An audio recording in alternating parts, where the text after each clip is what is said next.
Good evening, ladies and gentlemen. Welcome to tonight's big election night spectacular. Because, folks, it is a spectacular because we got 5 guests tonight here on the panel, including myself. I am Joe Szymanski, head of the elections team at Elections Daily. With me tonight, 38 people right off the bat. People were excited for this tonight.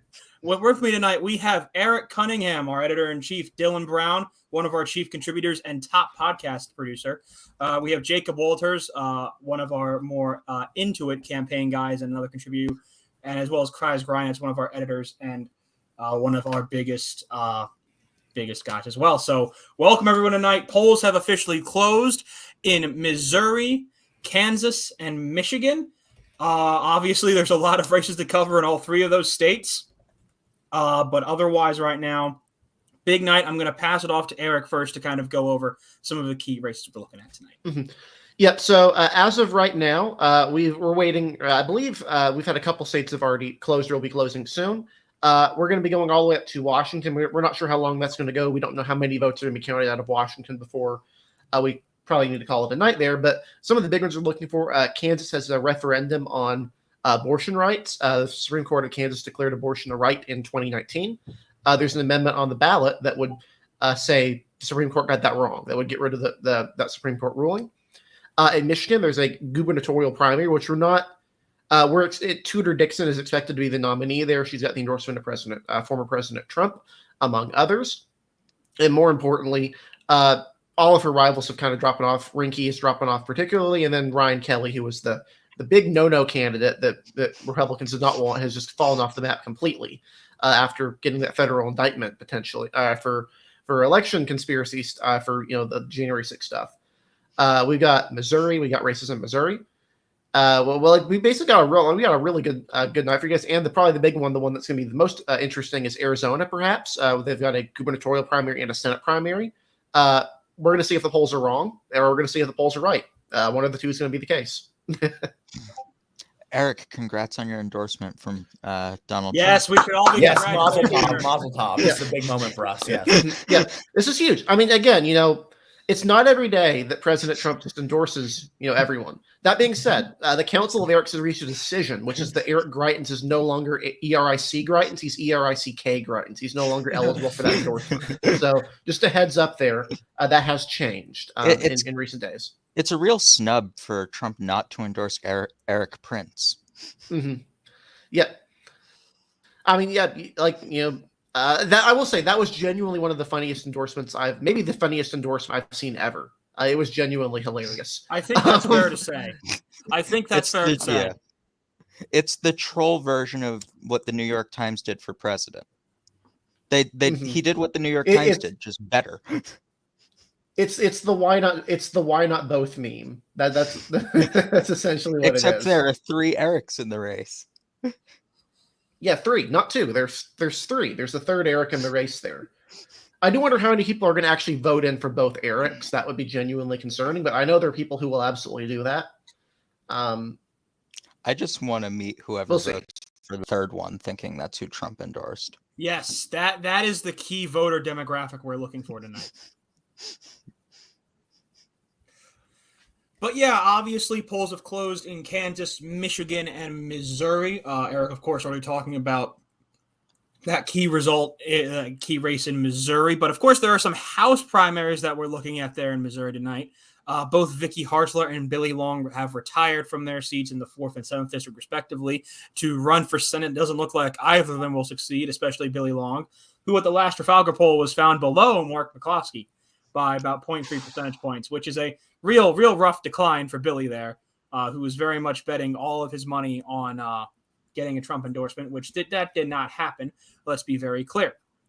Not if you ask Billy Long. No, Billy Long should have auctioned off his endorsement. He should have been like, I'm dropping out, and then do his auctioneer thing with his endorsement. I mean, did you not see Billy Long's perfect tweet about how he's in that was certainly a tweet. I would call it more of a cope. That really felt like a cope. I genuinely couldn't tell if he was kidding or coping. I still can't. Mm-hmm. Sometimes I think they combine, right? Like he might be half kidding, but like half coping about it. Like I think he's like sad, but also for anyone who didn't see the tweet, Billy Long said, Trump endorsed him because he told him to vote between the two Erics, and Billy Long is between the Eric Greitens and Eric Schmidt on the ballot. Is that more or less? Wait, is that more or less down bad than the Mo Brooks? The please re-endorse. It's definitely. It's No, the definitely Mo Brooks worse. one is the most genuinely craven act of just political servitude. I don't know what the proper term would be. Like just bowing down to someone who already is not going to help you. Like it's just not going to happen. Yeah, but the Billy Long one is more detached. I don't like the Mo Brooks one is an act of political desperation. I feel like the Billy Long one is just, oh my God, I can't accept this reality. Mm-hmm. That being said, there is another race I will be interested in mentioning, which is just the Missouri Democratic Senate primary. Unless Eric Greitens is the nominee, and even if he is, it's not going to matter. I will be interested to see if Democrats do nominate Trudy Bush Valentine, because she has one of the more interesting, and I don't mean interesting in a positive sense, campaigns for Democrats. In particular, one of her opponents has been targeting her pretty heavily for having been the belle at an all-white beauty pageant, or a debutante ball, the veiled prophet thing in St. Louis. Democrats. Yeah, so that could be the potential nominee there. That would be a look. I am interested just because I find morbidly that to be pretty funny. Yeah. It really is one of the most bizarre attack ads I've ever seen. She went to an all-white ball that was somewhat cultish in a way. And her opponent, Lucas Kuntz, Wait, hold on. I'm sorry. I feel like we had this exact story with another candidate in 2018. It wasn't with another candidate. That was with Ellie Kemper, the actress. She was another one of the winners of this convention. Oh, yeah. Okay. Yep. Okay, got it. Yeah. But Can people just opponent, stop going Lucas to culty Kuntz, balls? he's been very against her, been airing lots of negative ads attacking her for that, while all of her ads have really just been pro Bush Valentine ads. So that'll be interesting to see if the positive or negative ads are going to be more impactful in this one. Mm-hmm. Well, the Kuntz campaign is really interesting to me because I feel like it's just total. People were very. I remember back in March, people were very much hyping him up as this guy who, if Eric Greitens is the nominee, could win in Missouri. And we have dropped to the point where he has gained the Bernie Sanders, the crucial Bernie Sanders endorsement in Missouri, which would totally go over well in a state that voted for Donald Trump by around 14 points. So, he's certainly run an interesting campaign, that's for sure. Obviously, we have Missouri rated as safe Republican. If Eric Greitens were to win tonight, we're not expecting to change our result based on either primary tonight of those primaries. But I want to take a look here at Michigan. Again, Michigan, we talked about this the last 2 weeks. Tudor Dixon continuing to gain momentum. Eric, you've got something, please. Yeah, so according to DDHQ, and again, this is early results, so this could be just a test. There are early results in from the state of Missouri. Let me see if this is pulling the right one. Nope, that is not pulling the right screen. Basically, the early results that they're indicating here seem to indicate that Eric Schmidt is ahead with 44% of the vote. Eric Greitens second with 21%. Vicky Harsler at 17%. This is with 600 votes counted. Not sure which county they're from. Billy Long at less than 1%.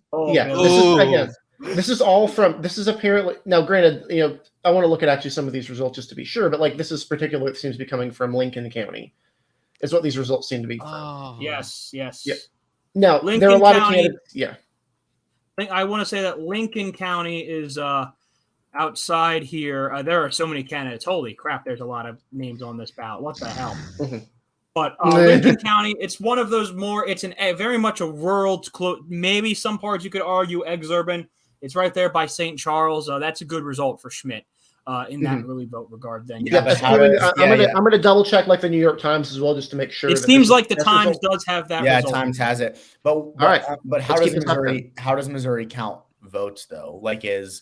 are these early and vote by mail drops, or is this like election day? Like, how do they count? Missouri does not have a lot of early / vote by mail to what was Okay. told to me Yeah, yesterday. we're not sure.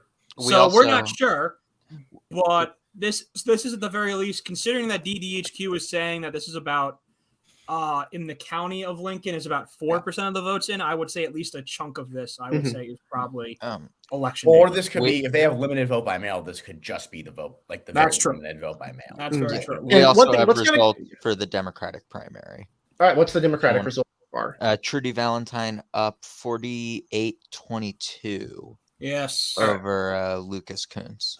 All right, let's pull that up. That would be from the same county, I'm assuming. Yep, Lincoln County. Yeah. So one thing I do want to mention here is let's go in, since we were going to go into Michigan here, but I think this is a good opportunity to segue more into Missouri. Let's talk about this race a little bit.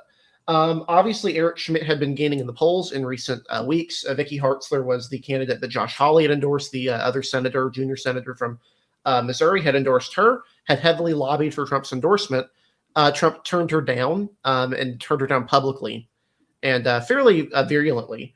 He didn't. It was a weird non-endorsement. It wasn't along the lines like he hated her. It was just he didn't think it was the right candidate, and it came off as very rude because it's a Trump tweet. But he made it very clear that Vicky Harsler was not his nominee.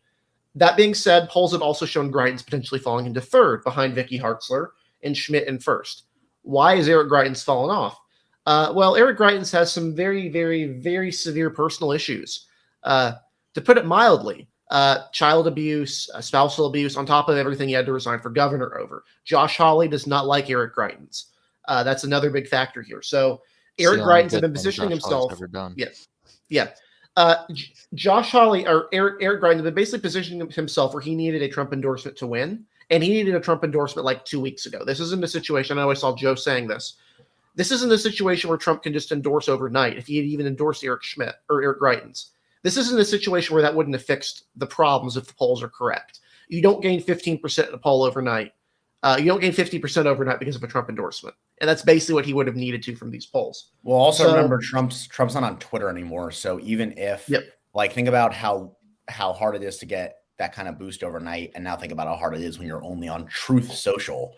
What are you talking about, Kras? Truth Social is the most Twittery platform besides Twitter. Well, okay, yeah, but except we don't have a Truth Social account here at Elections Daily, so it can't be that anymore. Yeah, we have. There's been some lobbying for a Truth Social account. We have held off on the Truth Social account for the time. Unbelievable, and possibly forever, probably forever. That's an executive decision here. But yeah, so Eric Schmidt, obviously, I believe he's the Attorney General of Missouri, has been pretty aggressive in pursuing a more activist Attorney General agenda, very conservative candidate running on a very conservative platform in a very conservative state. If Schmidt is the winner here, we have this race at Safe Republican. This would remain at Safe Republican for the remainder of the campaign. Even if Greitens were to win this primary, we would probably still keep it at Safe Republican, even maybe likely. I mean, Greitens is very, very bad, but he's very bad. But this is also Missouri. And this is Missouri in the year 2022. It's pretty hard to get people to vote for a Democrat in the state at this point. That's the big problem here. We don't expect Greitens to win. It's still a possibility, but we do expect, we don't expect this to be a competitive state for Democrats in the fall, regardless of who the nominee is, ultimately. I think we're all in agreement on that. This would be a fairly big challenge for Democrats in this state. Eric Greitens would literally need to kill somebody to lose, and even then he'd probably only lose by like 0.5%. Mm-hmm.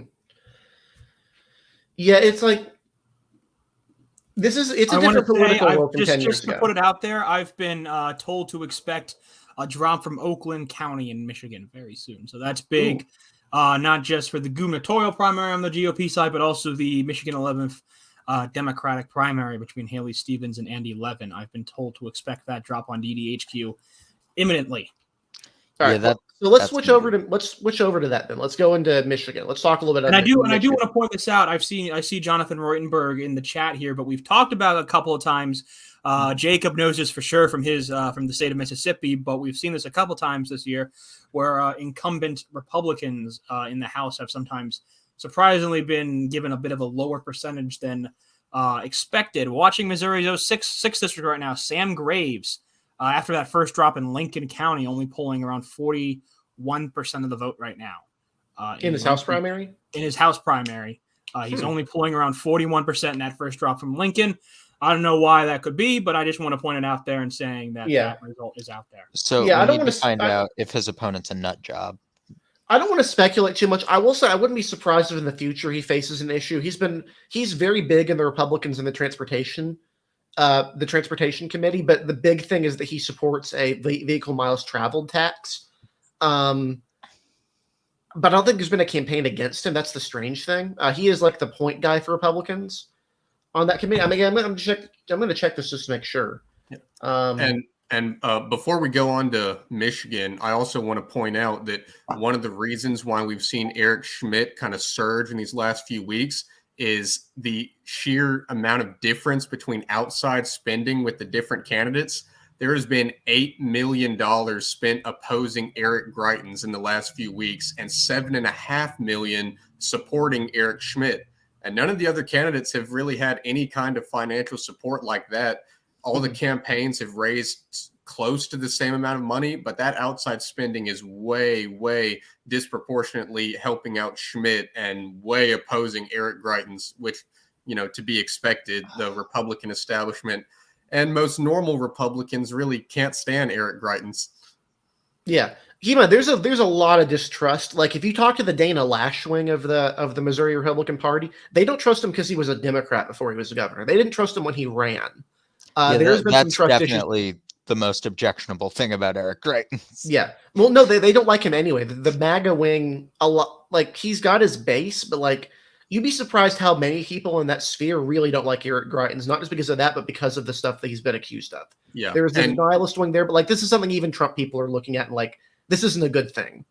Like they're actually real. Yeah. Not just the accusations, but one thing that Eric Schmidt has been attacking him on is that he resigned as governor. He tells people that he quit on the people of Missouri by resigning.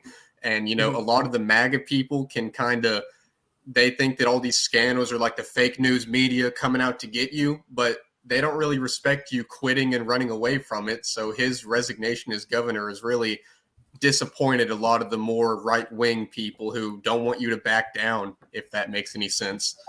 Mm-hmm.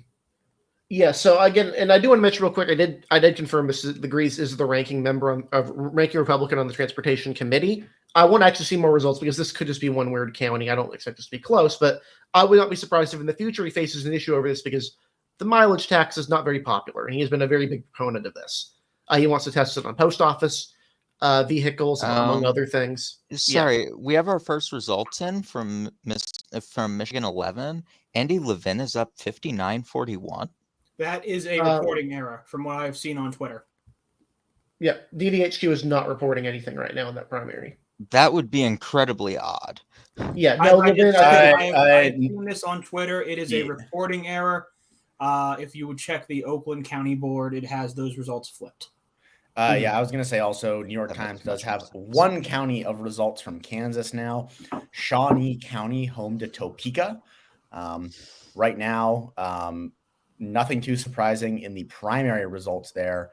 Although Scott Schwab, the incumbent Secretary of State, who's in some hot water for rejecting claims of voter fraud in 2020, is only up 63-37 in the initial drop, which is all mail-in votes. And that's in Topeka, which is a fairly suburban-ish educated county. So he could be in some serious trouble there.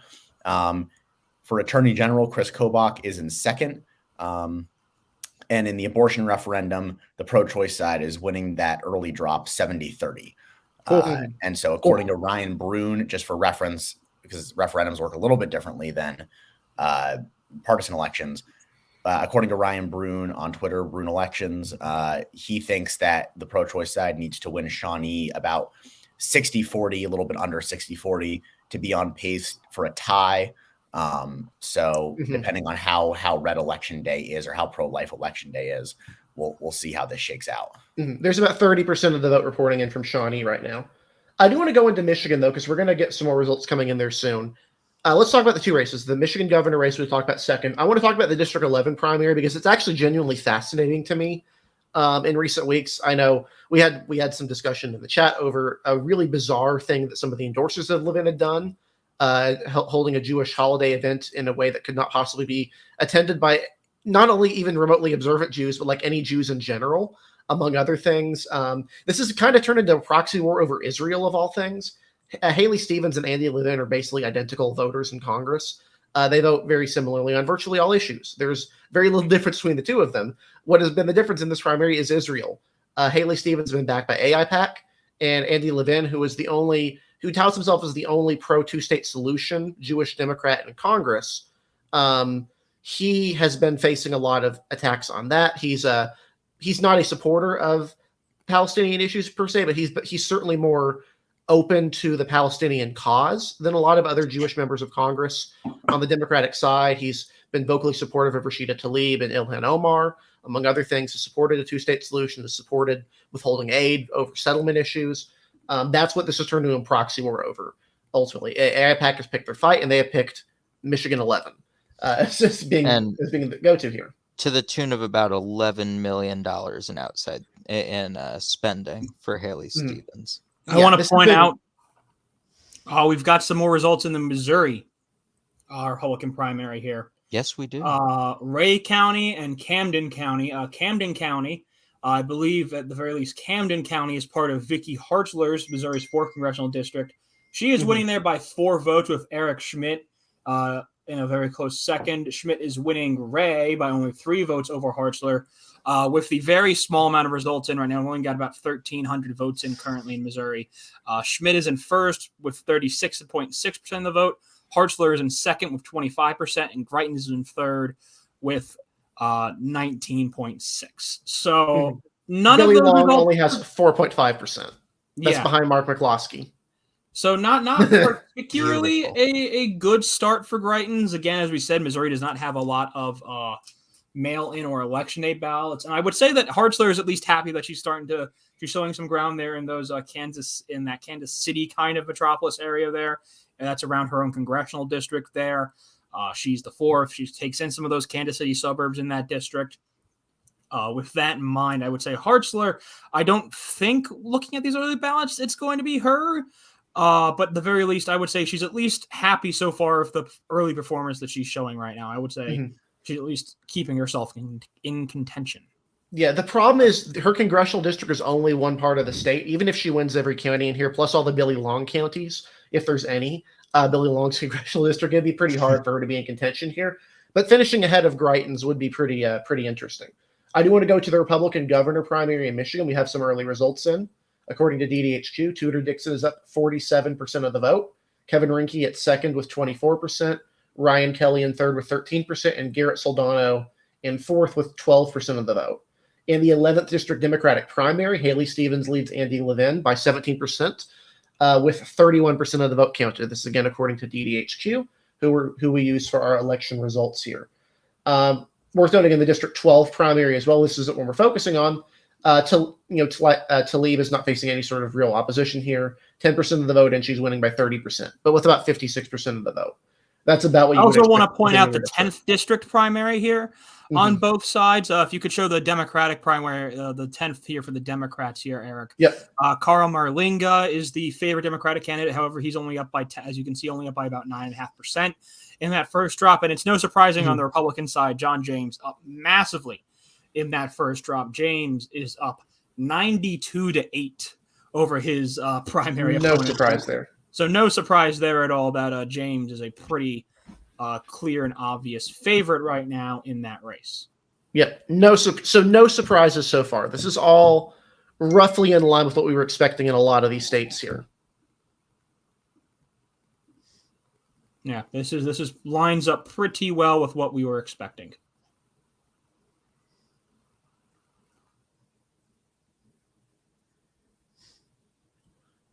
But yeah, let's go into a little bit. Let's talk about the chaos of Michigan. So Michigan obviously had an unusual circumstance. Virtually all of the Republicans on the ballot, all the major Republicans, were removed due to a signature harvesting fraud ring. We are not blaming the campaigns directly. We're not blaming the candidates directly for this. There were people on the campaigns that filed fraudulent signatures. this could be well out of their control. This probably wasn't some concerted effort from the campaign to get on the ballot, but what it did result in was the most notably the leading candidate, James Craig, the former police chief of Detroit, being removed from the ballot entirely. This left a bunch of minor candidates who faced a questionable track records running in a state, which is, we have rated that leans Democratic. Whitmer is a reasonably decent incumbent as far as Democrats go in the Midwest. She's in a pretty decent spot here, but it's not a race Republicans can't win. And out of this field, Tudor Dixon is probably the strongest choice if she does win this nomination. Kevin Rinke has some, I believe, some scandals of his own. Ryan Kelly, obviously, major issues there with the January 6th stuff, facing federal, actual literal criminal charges over that. Which of the gubernatorial candidates had the weird golden balls comment? Was that Rinke? I thought that was Soldano. I'm pretty sure that's Rinke. One of them said something really strange about. Yeah, Kevin Rinke. Yeah, he bragged about his golden genitals to subordinates, according to a lawsuit. That's the weird stuff that he had been facing. Just normal on that end. Yeah. Yep. Are we going to talk about the attorney general candidate who was worried about demonic possession? Oh, I would rather not. I would rather not remind myself of that. But, yeah, stupid people. Yeah, let's just say Michigan. I want to run for office someday. I shouldn't say that. Let's just say Michigan's field is subpar. Yeah, across less the board. than stellar. Yeah, John James is their best recruit. They've probably got it. They got a reasonably competent recruits up against Dan Kildee, I think. But statewide, their field is not good. To put it lightly, I would say that's a very, very mild way to putting just how bad that field is. It's got some genuine flaws. And out of those, the entire field, Tudor Dixon may be the best one there. That's not saying a whole lot. She's not an abysmal nominee, not a truly abysmal nominee, but she is a lot more conservative than you would expect, especially on abortion issues for Michigan. But yeah, so that's again, we have this race. We have the governor race rated it leans Democratic right now. Could change, but we're not changing anything based off of this result. It probably would be even worse if Kelly was the nominee, though. And there was a period of time where apparently Kelly was the front runner. He was leading in polls. Well, after he got indicted by the FBI for storming the Capitol, he did surge in the polls for a hot second until I actually thought Trump was going to endorse him after that. So did I really thought that's what was going to happen. And then he kind of fell off the face of the earth, probably because his time is being taken up by being under federal indictment by the FBI and can't really campaign. I mean, let's all be honest. It would not have been beyond the pale. What are the chances he's paying his defense attorney out of his campaign account? Isn't that a crime? That sounds very much like a federal crime. Okay. I would take. Kraz, I would take almost any odds you offered that he is. Yeah. I was like, now that, top-end defense attorneys that can defend you against the FBI, they're not cheap. So I don't know.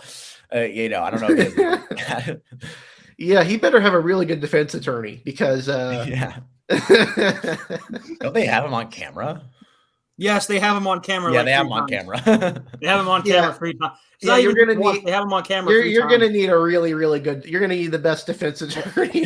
That won't stop you. Some guy filmed himself at the Capitol, said his name, and then pled not guilty. Yeah, I was gonna say I feel like any defense attorney. Look, I'm not a lawyer. Malpractice alert. I'm not an attorney. So, but I think that any defense attorney worth their salt is probably going to tell you, please plead guilty. Let's get out of here. Yeah. Plead guilty. Let's call this a day. Got you on camera. I'm just going to save you some money here, some time and some money. You can't win, my man. You're done. There is also a very high chance that he thought running for governor would get him out of the indictment. How does that work? Well, I don't think that's how it works. No, it's not. Like how Laura Loomer, that's what Trump thinks. You mean like how Laura Loomer was convinced that if she ran for Congress, Twitter would have to unban her? Yes, exactly. Exact same principle, Eric. Does it make sense? No. Does storming the Capitol make sense? No. Kelly has shown it does not need to make sense.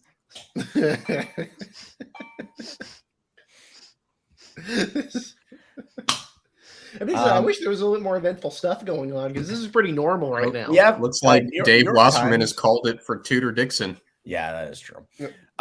Not surprising. So Kansas does have a few more results in the abortion referendum. I just want to give a little bit of a breakdown here.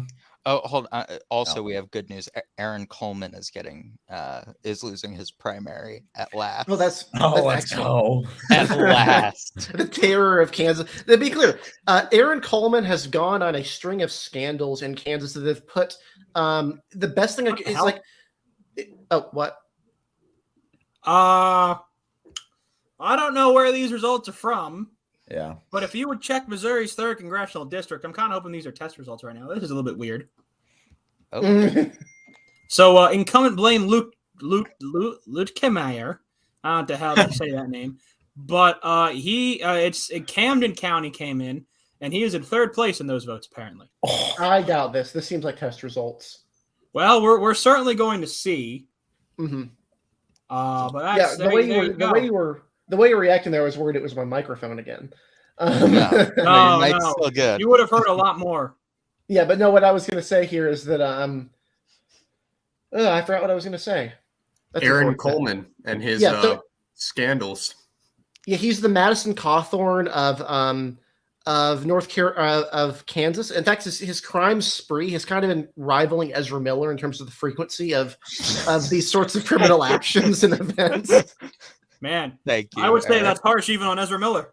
Thank you, Eric. What was it? He tried to blackmail an ex-girlfriend with revenge porn or something, and then he got a DUI from drinking and driving or something along those lines. To shoot up a school. Oh my God, guys! He's like Eric Greitens. It's like Eric Greitens went over the border into the Kansas side of Kansas City. It's like Eric Greitens became a leftist and then ran for state legislature in Kansas. And he was the youngest state legislator. Wasn't he 19 when he was first elected? Yes, he was. Between him and Madison Cawthorn, we're getting a very good argument against young people running for office. The left does not claim him. We've been wanting to get rid of him for a while. This is good news, no matter who beats him at this point. Yeah. So here's what I'm talking about with the frequency of these arrests. So 2019, he's arrested for choking his girlfriend and slapping her in a hot tub. 2020, December 2020, he has issued a temporary anti-stalking order against him for harassing the campaign manager of his opponent. 2020, October 2021, he was banned from entering all offices of the Kansas Department of Labor for accosting a police officer with a loud, demanding tone, trying to enter a restricted section of of their headquarters.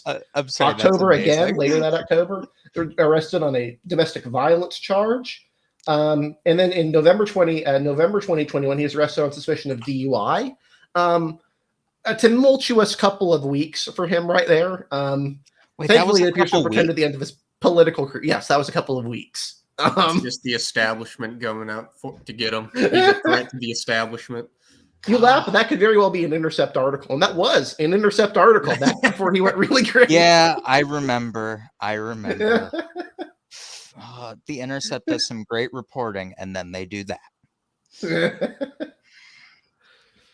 Yeah, really, really unfortunate. But it's needless to say, we're all in agreement that him losing, which it appears to be, would be very bad. Would be very good for him or for Kansas, and very bad for him. Yes. Yeah. But yeah, enough of that for now. Do we have any other results coming in yet, or? We're still waiting on a really big drop from Missouri. I feel like we've got some more results in from the Kansas constitutional amendment here. No, with about 5% of the vote in, no is leading 72-28 currently. Yeah. So just to give some benchmarks here, because I think it's a little bit hard to understand benchmarks. So basically, the pro-choice side needs to outperform the primary composition of the electorate by something like 35 to 40 points, or maybe even 50 points, depending on how red you think the primary electorate is going to be. So if you look at some of the counties that are in right now, and granted, this is mail-in vote, so it might be different, so take this with a grain of salt. Harvey County, which has a lot of votes reporting, has essentially 1,300 Democratic votes in the gubernatorial primary and 1,600 or probably about 1,700 votes in the Republican primary. So it's sitting at probably about 60-40, a little under 60-40 Republican, and the no side, so the pro-choice side, is winning there 64-36. So you can see that's about 48% overperformance versus the primary electorate composition, which is about what the pro-choice side would need, but it's also not hitting its benchmarks in some other counties. So, for example, in Lynn County, Republicans are outvoting Democrats 320 to 79 votes. So they're winning that by a wide margin, and the pro-life side is also winning by a wide margin, 63-37. So, yeah. Ooh, we have some results. We have more Missouri results, and it's a good result for Billy Long. We have our first Billy Long County. Yay! Berry County in Missouri is voting for Billy Long right now. He's got about 29% of the vote. This is in his congressional district. This is a good result for Billy Long, who claimed the Trump endorsement nonsensically, as you mentioned earlier, despite not being endorsed by former President Trump. Yeah, he didn't have the first name Eric. Yep. Right now, Greitens is leading in Reynolds County somehow, but he's losing in St. Genevieve County. He's losing in Lincoln, as you mentioned, and some of these other ones around here. There's so many freaking candidates. Isn't Reynolds in the 8th district? Haven't some people connected? That might be the one that was inaccurate. Yeah. I like that in St. Genevieve County, Billy Long literally has 0 votes. Yeah. Say, isn't Reynolds in that 8th district that we've claimed is the most potentially Q-aligned district in the country? That's the Mike Moon district, right? No, the Mike Moon district is the 7th. Let me check those numbers actually right now. Mike Moon is, after that first drop in the Billy Long district, is currently down by 7 votes in second place. Bad news for Lucas Coons. He is still down 46-22. Yeah, that's not good when you literally spent, a year campaigning for this, and your opponent comes in the last couple months and wallops you. That's just an F in a chat, man. You know, that ain't his yeah. F in the chat. No, that's not great. I believe that Valentine was kind of the establishment candidate of the Missouri Democratic Party, and she gave Lucas Kuntz actually outraised her, but she gave her campaign $3 million, which was insane. And, why would anyone pay $3 million to lose to Eric Schmidt? Oh, this is one of the more bizarre fundraising facts that I saw. In the Missouri 4th district, there is a hockey player, former pro hockey player running, named Jim Soupy Campbell, and he gave his campaign $1 million, and as of July 13th, spent $88. So I don't really understand. I looked them up. I could not find a campaign website for this man. That is honestly beautiful. I couldn't find anything from him. Beautiful. Absolutely beautiful. And he could have done well. His middle name is Soupy and his last name is Campbell. Like, that's awesome. Yeah. He's the Soup Man. Go Soup. Is that more or less money than Ed Durr spent to beat out the New Jersey Senate president?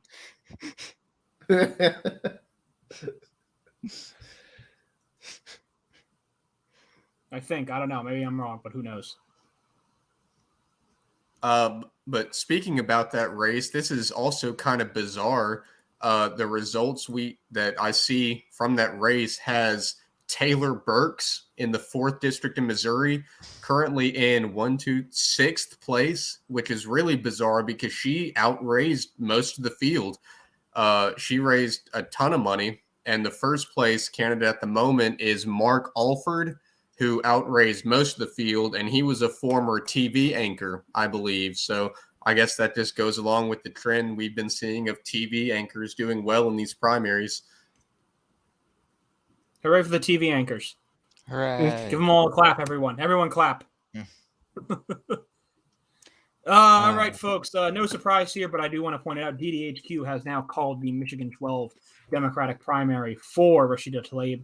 No surprise there. But Tlaib did field some primary challenges tonight, but DDHC was now called that race for Rashida Tlaib.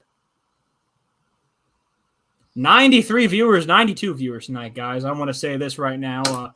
If you are new here, well, I'm going to do this now instead of the end of the night at hopefully one of the peaks of our viewership. If you are new here, please hit that like and subscribe button. Share this video. Tell all your friends. We're back here every key election night with streams. We're also live every Friday night with our weekly podcast, creatively named Elections Weekly. We're here every Friday night. We'll be reviewing these results in kind come Friday on that podcast. So you want to come back here. That's why you want to subscribe. We're only 12 subscribers away from 500 subscribers, everyone. Somehow we have found 500, almost 500 people who like us enough to subscribe to this channel. Truly, it is a miracle. But please, in all seriousness, please like and subscribe if you're new here. Continue to follow us. Click that little bell for notifications when you get videos. And if you're on Twitch, if you're watching us on Twitch, we have a Twitch channel right now. If you like that better, you can go watch us on Twitch. You can follow us there. We're streaming there now as well. So go follow us there if you're interested. But we're looking for some more results here, and we do have some more results in from Missouri. Buchanan County has called in some results there. Eric Schmidt leading there as well. And Lucas Kuntz, kind of the first real good result for him tonight. He's there that has vaulted him back into the lead. By one vote. By one vote. He now has 420 votes. Ole. One of the funny numbers. I see somebody in the chat asking about Michigan's 3rd district, and there are currently no results in for that one yet. But on that topic, tonight is a big night for the impeachment Republican caucus because there are 3 of them up on the ballot tonight. Peter Meyer in Michigan, and then Jamie Herrera Butler and Dan Newhouse in Washington, which we won't get any results there. We probably won't even know the end result by the end of the night. I believe Washington is going to periodically release results over the next few days. We've been told that there will be one big drop at 8:15 p.m. Pacific time, which is about 11:15 Eastern time, which is the time most of us are on here. Actually, is it all of us? Jacob, no, Jacob's on Central. Central. But the rest of us are on Eastern time. So 11:15, 10:15 Central time. We expect to be a big drop from Washington, and then probably that's it. We won't, from what I've been told, we won't be necessarily worth it for us to stay up past that point. So we'll probably be here until about 11:30, 11:45 tonight for these primary results, because we do want to see what that first drop in Washington brings. We also were pointing out too. We want to point out that Washington actually usually gets more Republican as the drops keep coming in. Usually the later drops are more conservative than that first drop we get. So that's something to take into consideration as well when we see that drop from Washington tonight as well. Because like Jacob said, this is going to be probably until Friday until we truly get the full results in Washington. So somewhere else drop? Jefferson. Oh boy, this is a big county for Eric Schmidt. Jefferson County dropped with some exurbs of St. Louis. Jefferson County. Eric Schmidt leads there with 43% of the total vote there in that first drop from Jefferson County. That is a big, big result for Schmidt, undeniably. Trudy Valentine also up very, very big there on Lucas Kuntz. A big drop for her there as well. That's definitely a big drop there for Kuntz and for Schmidt, most importantly. That's a big result there for Schmidt, that's for sure. And then I'm looking at other things here. We got Sam Graves has revived himself. He is back up to over 60% of the vote in his race, so it does not look like we're trending toward a surprise there. Same with Blaine Lukemeyer. He is back to about 52% of the vote over his closest candidates right now. And then, we're basically Michigan.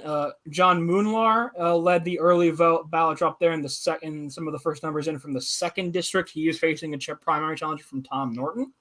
I should say that most of this area is brand new to Moonlar. He moved here as part of the redistricting process. Bill Huizenga dropped down to the 4th district to replace Fred Upton, while Moonlar moved over into the more rural 2nd district. Some have been pointing out that Norton might be able to make some noise tonight just because of that alone here.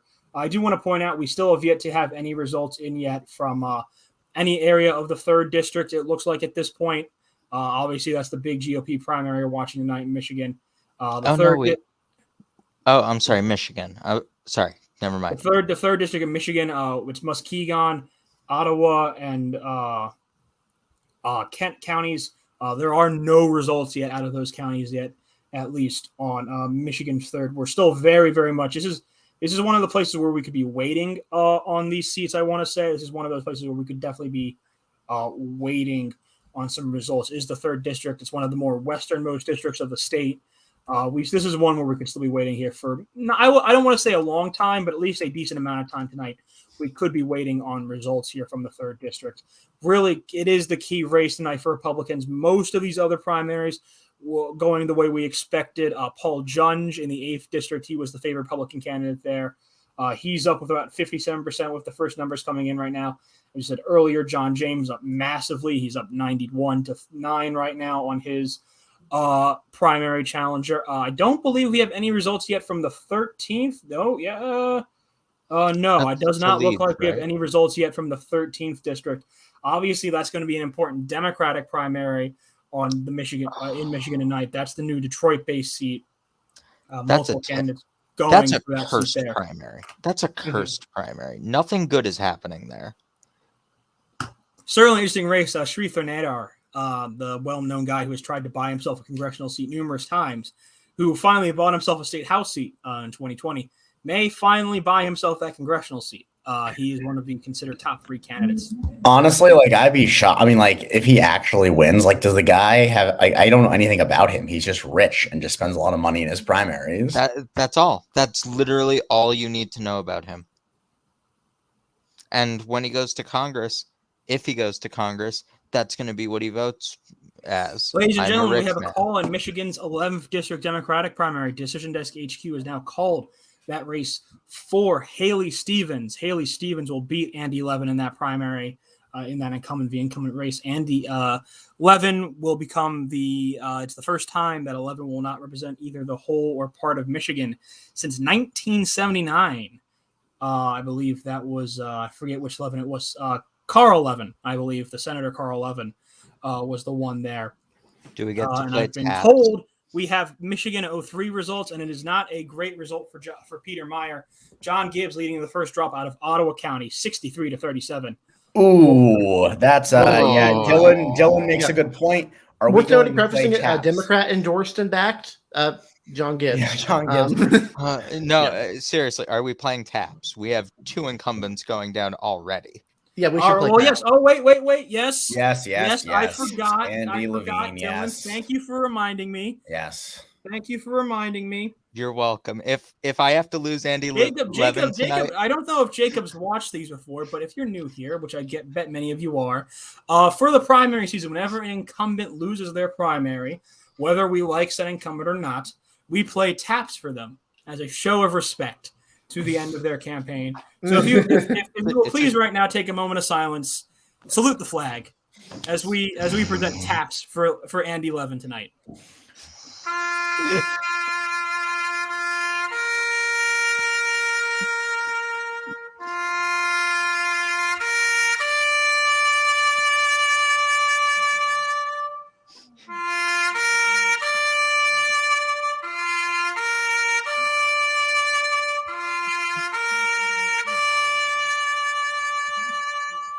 Trust me, I consider we might be playing that for a second time. We're going to be playing that a lot. Andy Levin falls to Haley Stevens in that race. We consider that race a safe Democratic seat. It's basically a Democratic sink in Oakland County, quite honestly. So we consider that race to be a safety race. Haley Stevens will be the one heading back to Congress. Andy Levin was the one to be falled out of Congress. So out of the race right now, we're still looking in Missouri. We're still getting in some more results here. Both Eric Schmidt and Trudy Valentine continuing to pad their lead. Eric Schmidt again, St. Louis Something weird happened there. Looks like we're getting double results in St. Louis City and St. Louis County. We saw this problem last week in Baltimore, in Maryland. I shouldn't say last week, 2 weeks ago in Baltimore. Results in Baltimore and Baltimore County got switched up. So with that right now, and results right now, it's very hard to see it right now, but we don't know which one that comes from right now. I think it might be St. Louis City, considering what they're estimating that total vote count to be right now. In general, Schmidt with about 2% estimated in right now. He has about a 20-point lead over Vicky Harsler in second place. Trudy Valentine winning that St. Louis area pretty easily right now. She's up 52-26 right now over those candidates. Eric, could you take a look at some of the congressional races in Missouri? Give us an update there. Yep. So let's go ahead and look at Missouri. There you go. Let's go look at the Republican side here. Oh, that is Michigan. Michigan, my friend. Missouri. Yep. There we go. There we go. There's Missouri. All right. 3rd district, Graves back over 50%. We expected that. Lukenmeyer again. The results appear to be a problem. He's back at 52%. Jason Smith easily ahead. Mark Alford leading in that 4th district, and then that 7th district, Eric Burleson is leading. Although noted chicken head decapitator Mike Moon is in 3rd place here, and it's pretty close. Wait, what? Oh, you've never heard of Mike the Moon? Story, Dylan? No. Wait, hold on. Mike Moon is a state senator, and he wanted to show how pro-life he was. So a few years ago on Facebook, he live streamed a video of him decapitating a chicken as a way of saying how pro-life. I don't really get it, but I'm gonna need the connection explained there. Can someone explain the connection to me? I'm going to decapitate this chicken for life. I don't. It's just Mike Moon. You just got to explain it by saying it's Mike Moon. I think our good friend Armin Thomas would probably be able to see. Noted Mike Moon aficionado, Armin Thomas. Yeah. Didn't he? I was gonna say, didn't he change his Twitter account to that at one point? I'm sure he did. Yep. Mike Moon. So here's what he said. Here's the quote. Here's the quote from him. He dismembered the chicken while talking about his beliefs. God gaveth man dominion over life. He allows us to raise animals properly and care for them and process them for food so we can sustain life.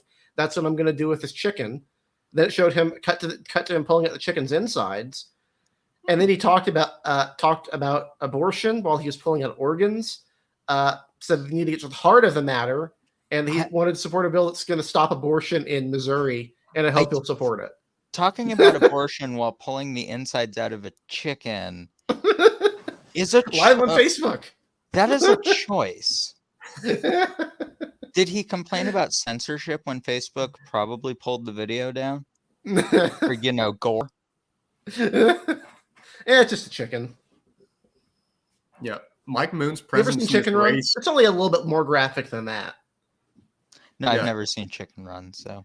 Him being it opens with the chicken being decapitated.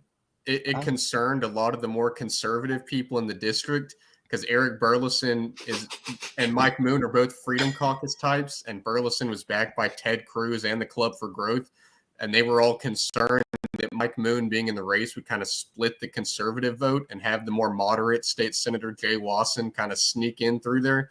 So that'll be interesting to see if that ends up being the case. Mm-hmm. Is that inside information there? Is that insider trading there, old buddy? Is that insider trading? From you there, Jacob.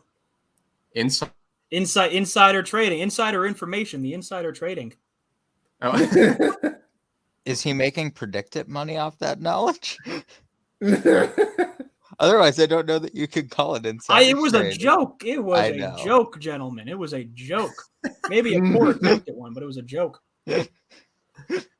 I want to go back to Michigan, though, something that Eric said earlier about the Michigan third race with John Gibbs and Peter Meyer.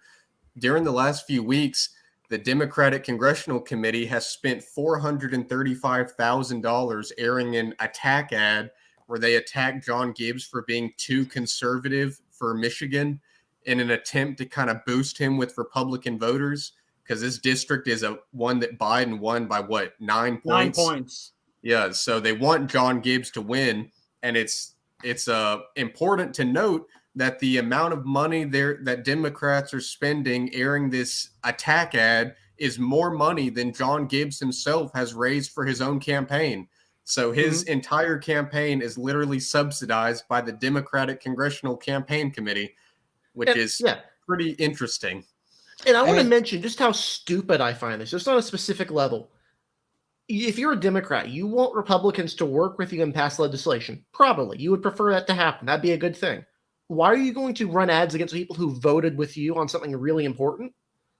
He also voted for infrastructure, I'm pretty sure. Like, you're going after a guy who voted for you on some pretty big things in his own primary to target him for not being conservative enough.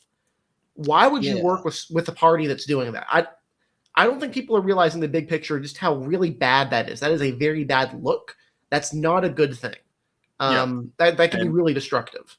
And it should also be noted that this attack ad it's criticizing John Gibbs or criticizing, just normal Republican stuff. They say he supports patriotic education, worked with Ben Carson, is a border control, like he's going to crack down on immigration. While John Gibbs, in reality, he may be an immigration hardliner, but he also said that Democrats eat babies and engage in satanic rituals.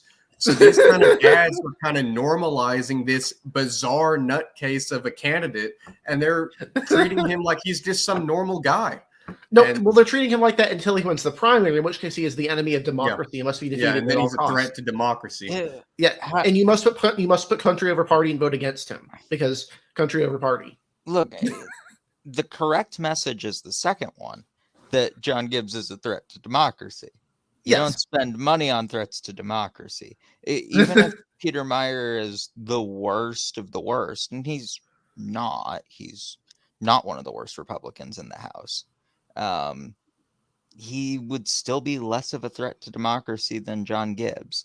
And you could still probably beat Peter Meyer in a general election. I mean, maybe he holds the seat, but Biden +9 is going to be a pretty hard hold for him.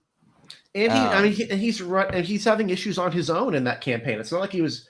Yes, he wasn't winning before. He wasn't winning before. Democrats needlessly did this. You didn't need to boost John Gibbs. You hooray! What would we call that? Hooray for the optics. Yeah. Yeah, there's a reason a lot of House Democrats are really angry about this. There's a lot of their dues are paying for this. This is a really questionable strategy. Yeah, it is a questionable strategy. I mean, every side of the aisle is upset about this. Alessandra Biaggi, Maloney's primary challenger, is running on this. The moderate Democrats don't like it. Nobody seems to be happy with this except Maloney. And it's an interesting move, that's for sure. This seems to be a trend with Maloney, making decisions nobody likes except Maloney. Well, the problem here, though, I mean, it just doesn't make a whole lot. I mean, I saw Pramila Jayapal was saying this is a really bad idea. Like, when you have Dean Phillips and Pramila Jayapal agreeing on this, like, you done one, it's probably a bill that a Democrat like, but also like this is an actual problem. This is an actual cross caucus issue. And the only person who seems to love this is Sean Patrick Maloney. Yeah, you done goofed if you get Dean Phillips and Jayapal agreeing on how we should best message and strategize and what direction the party should go. Yeah. You done goofed.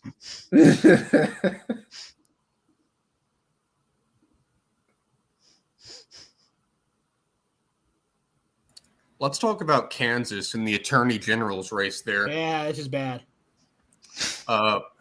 So the two leading candidates in this Attorney General's race, one of them is named Kris Kobach, who he is best known for being the reason why Kansas has a Democratic governor right now. Well, we like him for that. He's a perennial loser. That's what he actually is. He is literally a perennial loser. Yeah, he lost to Laura Kelly in 2018 after primarying the current incumbent governor. He lost in 2020 in the Republican primary to Roger Marshall.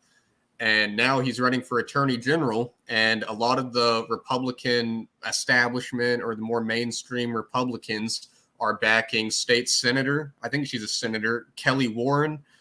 She's been endorsed by Americans for Prosperity, the Kansas Chamber of Commerce, and they're really hoping that she can pull it out because there is a genuine concern that Kris Kobach could actually lose the general again to the Democrat. But the problem with these more down ballot races is people don't pay attention to them as much. So a lot of it just depends on name ID. So that might be a big concern with this one as we get farther into the night. Y'all can see the results right in front of us. Only 6% of the vote in. I've never even heard of Tony Mativi before now. So I'm pretty surprised that he's doing as well as he is at the moment. He's doing great in Topeka, apparently. Who is he? Anyone know? No idea. What I will say, though, was interesting. I want to mention here, though, is that Kris Kobach is from the Kansas City area. It's not a surprise that most of these early results are in from the Kansas City area. It's no surprise to be doing very well there. That's where he's from. That's where that's where he performed best in the primary in 2020 against Roger Marshall. Was in that area of Kansas. The problem is it's also where most Kansans live. So that's also not very good. I want to see more from Wichita personally. Wichita is going to be pretty big here. Well, we also don't have anything from Johnston or Lawrence either. Also, I'd like to say it looks like Scott Schwab, the incumbent Secretary of State's in some trouble. In early mail-in vote, he's only winning 60-40, and we know how heavily Republican election day votes can be and how heavily conservative election day votes can be. So I think that he might be in trouble. Mm-hmm. And let's go back to Missouri here real quick. Eric Schmidt is again well ahead here. He is leading 46% of the vote. He's well ahead of Vicky Harsler. Eric Greitens is in the distant third. This is a lot of the big counties. Yep, Billy Long is in fifth. He has his one county, Berry County so far. We could see more. Billy Longwall, possibly. Vicky Harsler's doing pretty decent in the central areas around central Missouri. Well, it'd be interesting to see how she does around Jefferson City, in particular, the capital region. Again, Harsler was Josh Hawley's preferred choice. Eric Schmidt was, he's running his own thing, doing pretty well. He's winning this thing. Notably, he's winning both in the Kansas City area and in St. Louis. Those are the two biggest metros in the state, so that's pretty substantial. Gotta admit, I would have expected at the beginning, I would have expected McCloskey to do better. He seems like the own the lib candidate. Yeah. The thing is, McCloskey is, yes, he had the gun thing, but that's not a salient issue for most people. It was kind of a meme. He got to actually run a campaign. I don't even think he had any credible endorsements, really. He didn't. But he was basically running his own thing. He's basically just a random guy from the suburbs who pulled a gun on people. Sure. That sounds like a winning profile. I mean, hey, it worked. To be fair, it worked in the Democratic primary in Pennsylvania. So there is that at least. We're going there. We're going there. We're just gonna go there today. Apparently, we're not gonna go there. I had to. We're not gonna be. We're not gonna go tough, there today, but folks. fair. I will say that McCloskey, he's getting pulverized. It'll be funny if he still outruns Billy Long. That would actually be genuinely funny. That would be beautiful.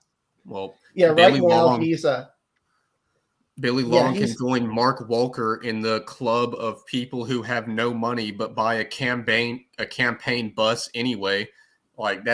I hate that so much. Candace Taylor, don't forget that's the Walker campaign that did that. Don't forget Candace Taylor too. She had the Jesus Guns Babies bus. Of course she did. Okay, but she won though. That's the thing. She won, so it was worth it. I want to say we have a big call out of Kansas. This is the most surprising call of the night, folks, so far. Derek Schmidt has won the GOP primary for governor in Kansas, the current attorney general.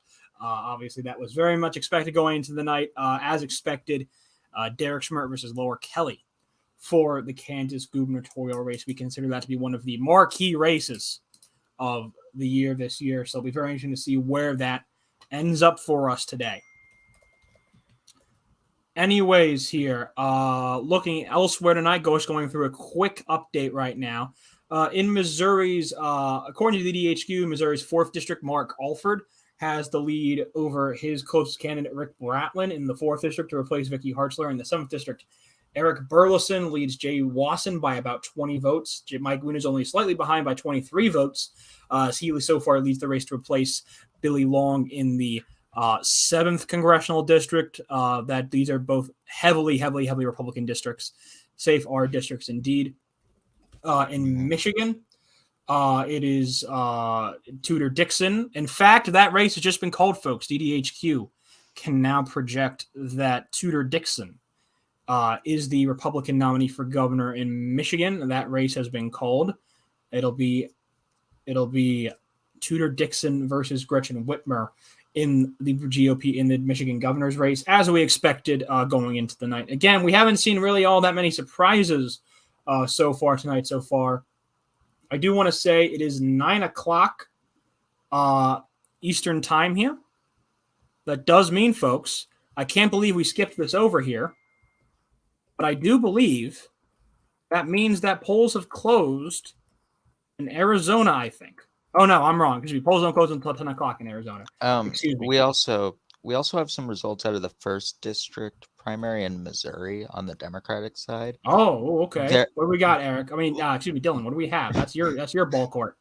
There was some talk at lately that Cory Bush might be in some trouble. There was a considerable effort to primary her from Lacey Clay, the former incumbent.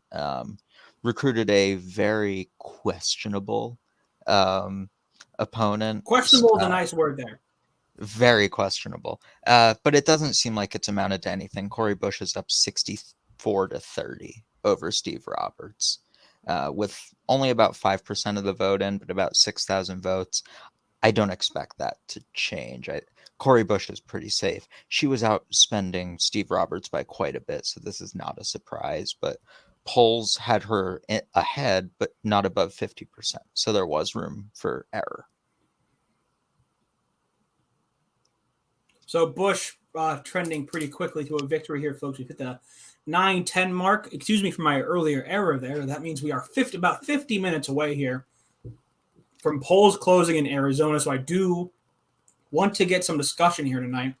A lot of interesting races in Arizona. Jacob, I want you to talk about something here. You kind of kept your eye on this race in the 1st Congressional District, this GOP primary right now, between David Schweiker and Elijah Norton. This has kind of been an interesting race here. I kind of want you to tell the 89 people we've got watching right now kind of your thoughts on that race, kind of what you've been watching for. Yeah, so it's a pretty nasty primary, to say the least. David Schweikert is the incumbent. He has been scandal-plagued with some financial problems, mostly using his campaign account for his personal benefit, hiding a bunch of money away.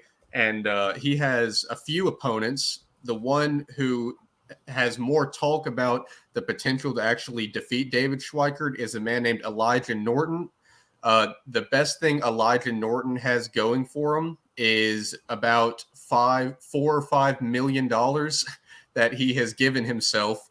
Schweikert had about $1 million. So there's been a lot of money spent against David Schweikert by Elijah Norton, attacking him for opposing Trump's border wall. I don't know what vote he's referring to there, but opposing Trump's border wall and his financial scandals have been the main attacks against Schweikert, while Schweikert is attacking Elijah Norton for being a closeted homosexual, which I don't know if that is true or not, but he has been releasing mailers and a lot of mailers saying that Elijah Norton needs to come out of the closet with his liberal views that he's been hiding from people. That's certainly not targeted in any way. Yeah, and Elijah Norton has a wife, by the way. But it's just to point that out. And I don't know if Elijah Norton will be able to pull it off, but the best thing that Schweikert has going for him is incumbency, of course, but also split opposition. I think there's a third candidate in the race. Their name isn't coming to me at the moment, but that third candidate in the race may be enough for Schweikert to just kind of slip on by, just because they weren't able to coalesce behind one candidate to take him out. That's certainly plausible there. I have an update in Missouri's 4th congressional district, this primary here. I know Jacob mentioned earlier here about Kalina Bruce being the top fundraiser. She now leads 34-20 over Mark Alford in that race, according to those numbers right there. Bruce, as Jacob mentioned, was the top fundraiser in this race. I'm going to guess if my thoughts are correct. Let me see if I can make sure. Let me see. Let me check the races here. I believe those might have come from parts of Jackson County that are in the seat here. And no, actually, I'm wrong. Those are pretty heavily for Alford here. I don't know exactly where those results have come in for Bruce, but however, it gave her a pretty nice advantage here right now in this primary right now as we. Also, Joe, this is really strange because this hardly ever happens, but actually Taylor Burks was the top fundraiser in that race, and she is currently in 5th place in single digits. Boy. So that is I don't know what she spent the money on, but that's pretty surprising. Excuse me then. Excuse me for my error. Kalina Bruce. Can someone look her up and talk to me about Kalina Bruce, please? She's a farmer. I don't know what kind of farmer she is exactly, but she's actually been one of the lesser, maybe, I don't know where her strong area is exactly, but she actually raised less money than most of the candidates. I believe that that can never be good. That can never be good when that happens in GOP primaries. Yeah, Taylor Burks raised what, like $800,000, while Kalina Bruce raised $200,000. So pretty big discrepancy there. I have found her website, Kalina Bruce. What madness is going to be in? We've got agriculture and infrastructure as the first issue. Oh, we have a call. We have a call, Eric. Please. All right. Called Missouri. There it is. Missouri has been called for Eric Schmidt. This race is now safe, Eric. Eric Schmidt will win this. He's winning it by a decisive margin right now. He's winning it by about 21% of the vote.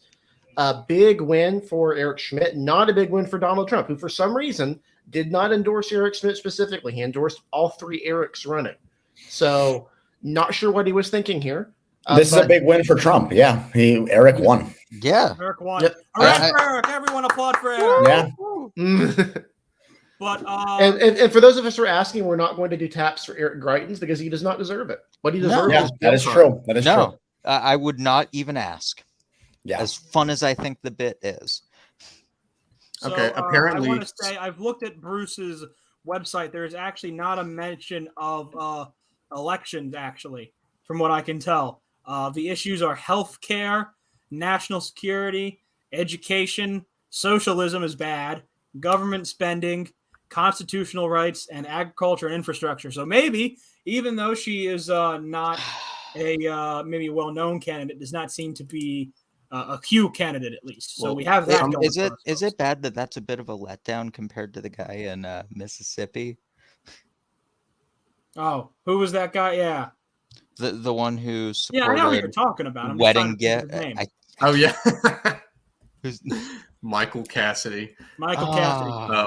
So I do, but getting back to the point here though, important drop out of Michigan, Ottawa County seems to have dropped. All of its precincts are now reporting ballots. It's not totally done yet, but all of its precincts are now reporting ballots. Surprisingly, Peter Meyer doing better than the first drop. The lead for Gibbs has gone from 62-38 now down to 58-42 over Meyer after the second drop in Ottawa County. So interesting to see there. Again, I believe Ottawa County was the one who endorsed Gibbs over Meyer. So interesting to see here will be Kent is really going to be the driver in this. It's the most populous. It's the biggest area. Yada, yada, yada. It's going to have the most votes. So it'll be really interesting to see what that does in this regard here. But an interesting second drop there out of Ottawa for Peter Meyer. It does cut into John Gibbs' margin a little bit. Potentially not enough, but it does look like we might, depending on those Kent results, we might be in for a bit of a closer race here. Maybe that first Ottawa drop pre-cited here in that 3rd district primary. Yeah. Somebody in the comments pointed out in that Missouri's 4th district that Kalina Bruce was actually endorsed by Mike Parson. So that may be a reason for her doing so well. That's important. I want to say this right now live here. In New York 12th, the New York that new all Manhattan seat, the Nadler versus Maloney race. What did Maloney say? This was said by Carolyn Maloney in response to this question: should Biden run for re-election in 2024? Suraj Patel said yes. Jerry Nadler said too soon to say. This is very interesting from Carolyn Maloney. In answer to this question, she said, I don't believe he's running for re-election. He's running for re-election. Why are we still playing? Carolyn Maloney also thinks vaccines cause autism, so I wouldn't really take anything she says at face value. Good point. This is a good point. Good point. However, I still think that's a hell of an interesting thing to say for a sitting congresswoman to say that, number one. Number two, Angie Craig, another congressman from Missouri, from the Minnesota, Dean Phillips from the 3rd district, came out late last week saying that he did not think Joe Biden should run again. Angie Craig came out today from the 2nd congressional district, Minnesota, said the same thing, that she did not want Joe Biden to run again for re-election. He's gonna run again, guys. He has wanted this his entire life. He's running. Unless he literally dies, he's running. I mean, even if he dies, you could still have a weekend at Bernie situation. I mean, who else do we have? Bernie. You can have Pete. That would also be a weekend at Bernie situation, by the way. It would. You got Kamala Harris. I hear she's got, she's going to have a new speechwriter soon. Some really exciting messaging going forward. Really exciting stuff. Can her speechwriters add some substance to the speeches, please? I'm begging. begging. You mean add more words? Because the more words, the more substance equals more words. I'm learning in law school that's not necessarily true. That's absolutely true on your exams. When you write your exams, the more words, the better. What if she speaks louder? If she speaks louder, people will think her speeches make more sense. I was told to write less than 800 words. But yeah, you got Cory Booker, Stacey Abrams. She could come back. When she's not busy being the governor of Georgia, she could run for president. Look, I like Cory Booker. He's not gonna win. I like Cory Booker. Pete Buttigieg. Pete Buttigieg could run again. I would be thrilled if Cory Booker were vice president. That would be great. He's not. But I mean, I just want Kamala Harris to have a new speechwriter before she goes and tries to run for president. Please. But while we do have some time here, I know, Kris, you've been talking about this Kansas amendment. What is going on here? I think you said the math still doesn't really add up for the no side here. Early results strongly indicating pretty strongly for no, but there's a lot of votes left. There's a few things going on here. So there's some conflicting evidence. So first off is that if you just take the primary composition, I've seen some people on Twitter comparing the results to, the Biden results. I would not do that right now. You don't want to do that right now because these are early results. What you instead want to do is you want to compare these results in the abortion referendum to the current composition of the primary electorate, because the question for the pro-choice side is how many Republicans are you going to win, because the primary electorate is going to be overwhelmingly Republican, right? So right now, because it's early vote, the primary electorate is slightly Republican. So in the gubernatorial primary, there's about 71,000 Republican votes and 66,000 Democratic votes. So you're looking at about a slight GOP lean. If I do the math really quickly, that puts it at about 52% Republican, so R+4. Right now, the pro-choice side is winning by 30. That's a 34% overperformance. That number is probably not good enough for the pro-choice side because the electorate in 2018 was 67-33 Republican in primary partisan composition. So if it moves to 70-30 Republican, which would be a pretty mild increase given what we've seen everywhere else. Again, not impossible. Democrats overperform here, but that'd be a pretty mild increase. The pro-choice side needs a 40% overperformance. So a 34% overperformance isn't going to cut it. Now, again, it's early, but remember, these are mail-in votes. And Republicans who vote by mail are distinctly more moderate than Republicans who don't vote by mail. So not only is the election day vote going to move this primary electorate composition something like 40 points more Republican than it is right now, those voters are hardcore conservatives, and they're probably much less likely to cross over for the pro-choice side. So yes, there is some evidence the pro-choice side is hitting its benchmarks. Notably, the New York Times has Ellis County fully reporting with about 8,000 votes in, and it has the pro-choice side well overperforming its benchmarks. But I think that's a reporting error because they have about Ellis County, they say, has 8,000 votes in, which I simply don't believe.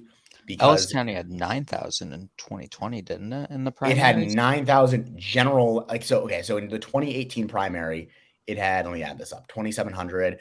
It had about 3,500 votes in the primary between Democrats and Republicans. So if there are 8,000 votes there now, that would be an absolutely unfathomable increase. So I really think that's a reporting error on the New York Times. I know Dave Wasserman tweeted it out, but I think it's a reporting error. So I think basically, yeah, I'm not sure the math really checks out for the pro-choice side here, even though I've seen some people on Twitter be very bullish for it. We're going to have to wait to see election day vote, though. Mm-hmm.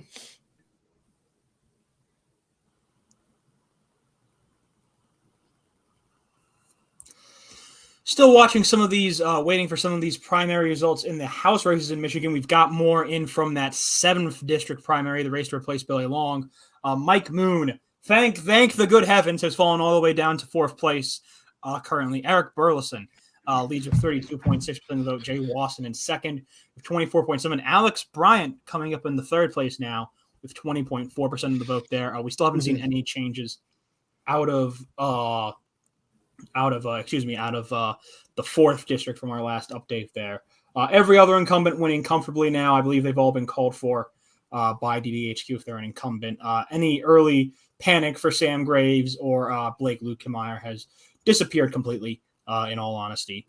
And in Michigan, John Moonlar is currently up 64 to 36, over Tom Norton. Again, that was one we were kind of keeping our eyes on tonight. We mentioned on earlier about how that was a race that was potentially interesting to see here. I also want to point out we still have nothing out of the 13th district yet in Michigan. That's the key Democratic primary there in that new safe blue seat to replace Brenda Lawrence, basically.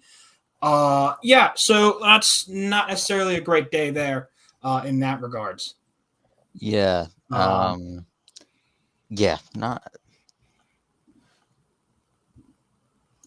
But in other words, we're still very much waiting. Kris Kobach right now has a still very narrow, about just under 3,000 vote lead over Kelly Warren in that race for Attorney General on the GOP side there. So Kobach right now still tracking to come back.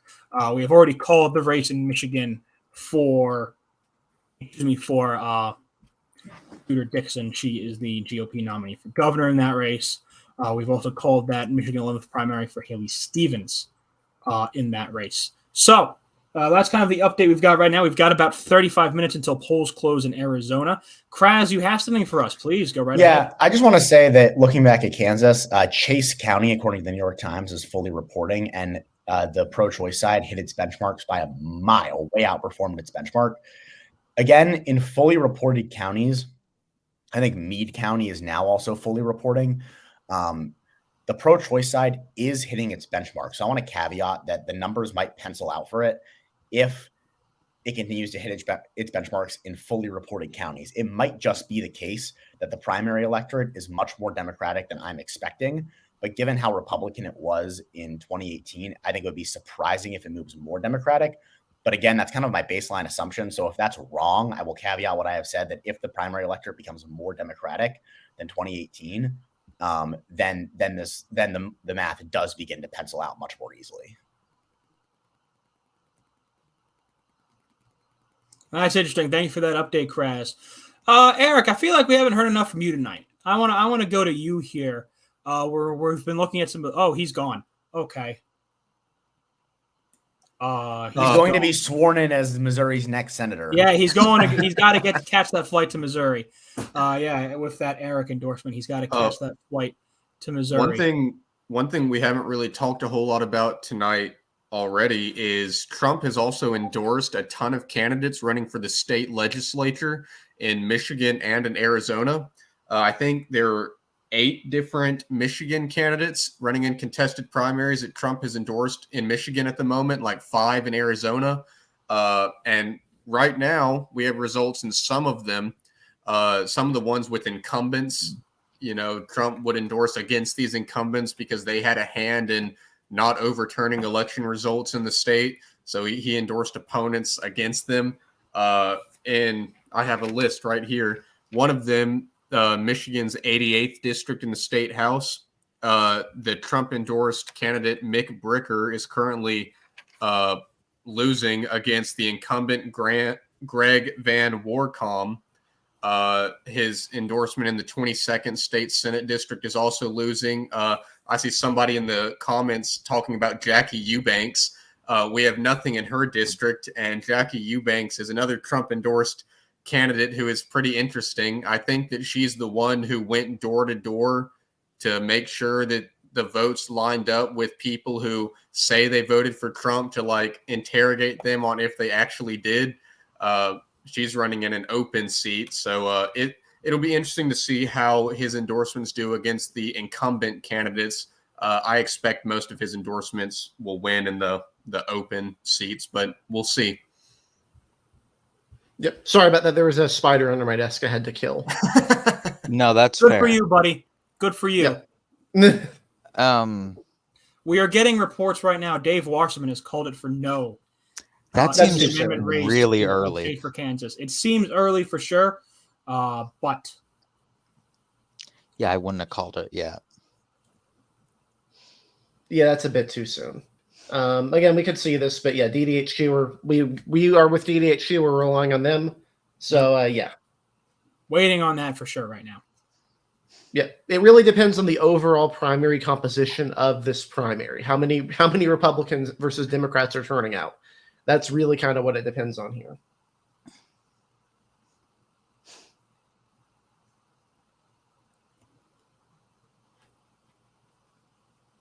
Yeah, I'm also not sure if he's using the New York Times, if their turnout numbers are going to be, 180. Yeah, I don't know. I think the New York Times turnout numbers might be off, which is why they might think some counties are fully reported. Now, granted, I think they think Chase County is fully reported, and I think that's about right. I think Chase is about fully reported. Sorry, I'm going to interrupt Kras for a quick second here. Update in Michigan. First drop in from Kent County in the 3rd district. Peter Meyer wins that first drop 58-42. That has now made the race 53-46 for Gibbs right now. That is only DEHQ is only predicting that's about 8% of the Kent County vote. If that continues to stay, I consider that a good result for Meyer if he continues to stay at that margin.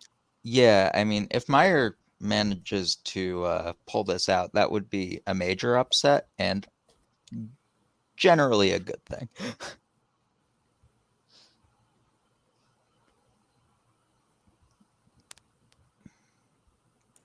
And I think it's safe to say that if John Gibbs does end up winning this by a low single-digit number, it's going to be entirely because he was funded by the Democratic Congressional Committee.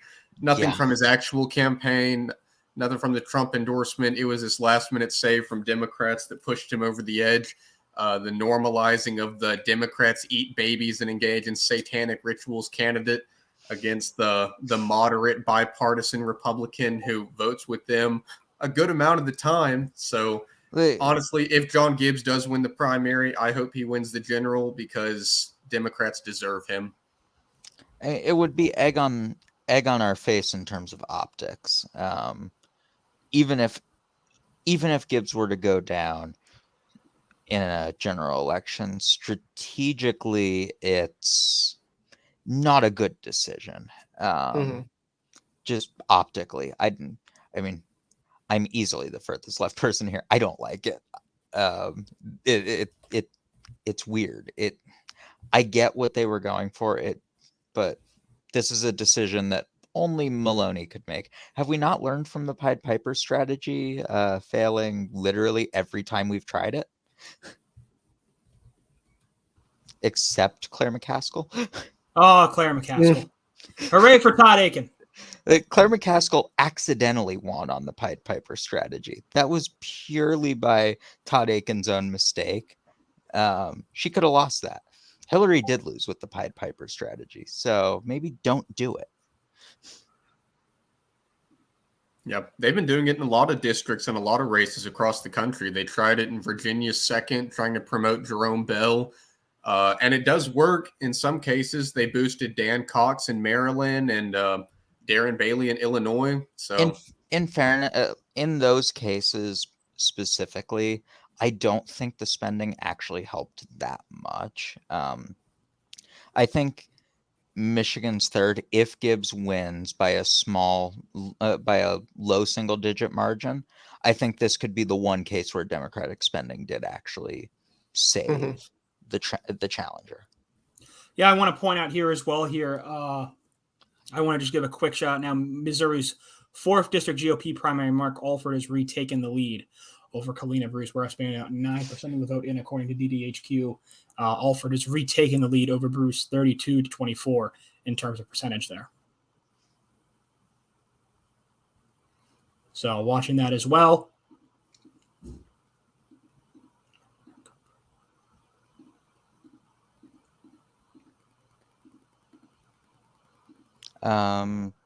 Do we buy the idea that massive independent turnout in Maricopa for the GOP primary is a boon to Karen Taylor Robeson?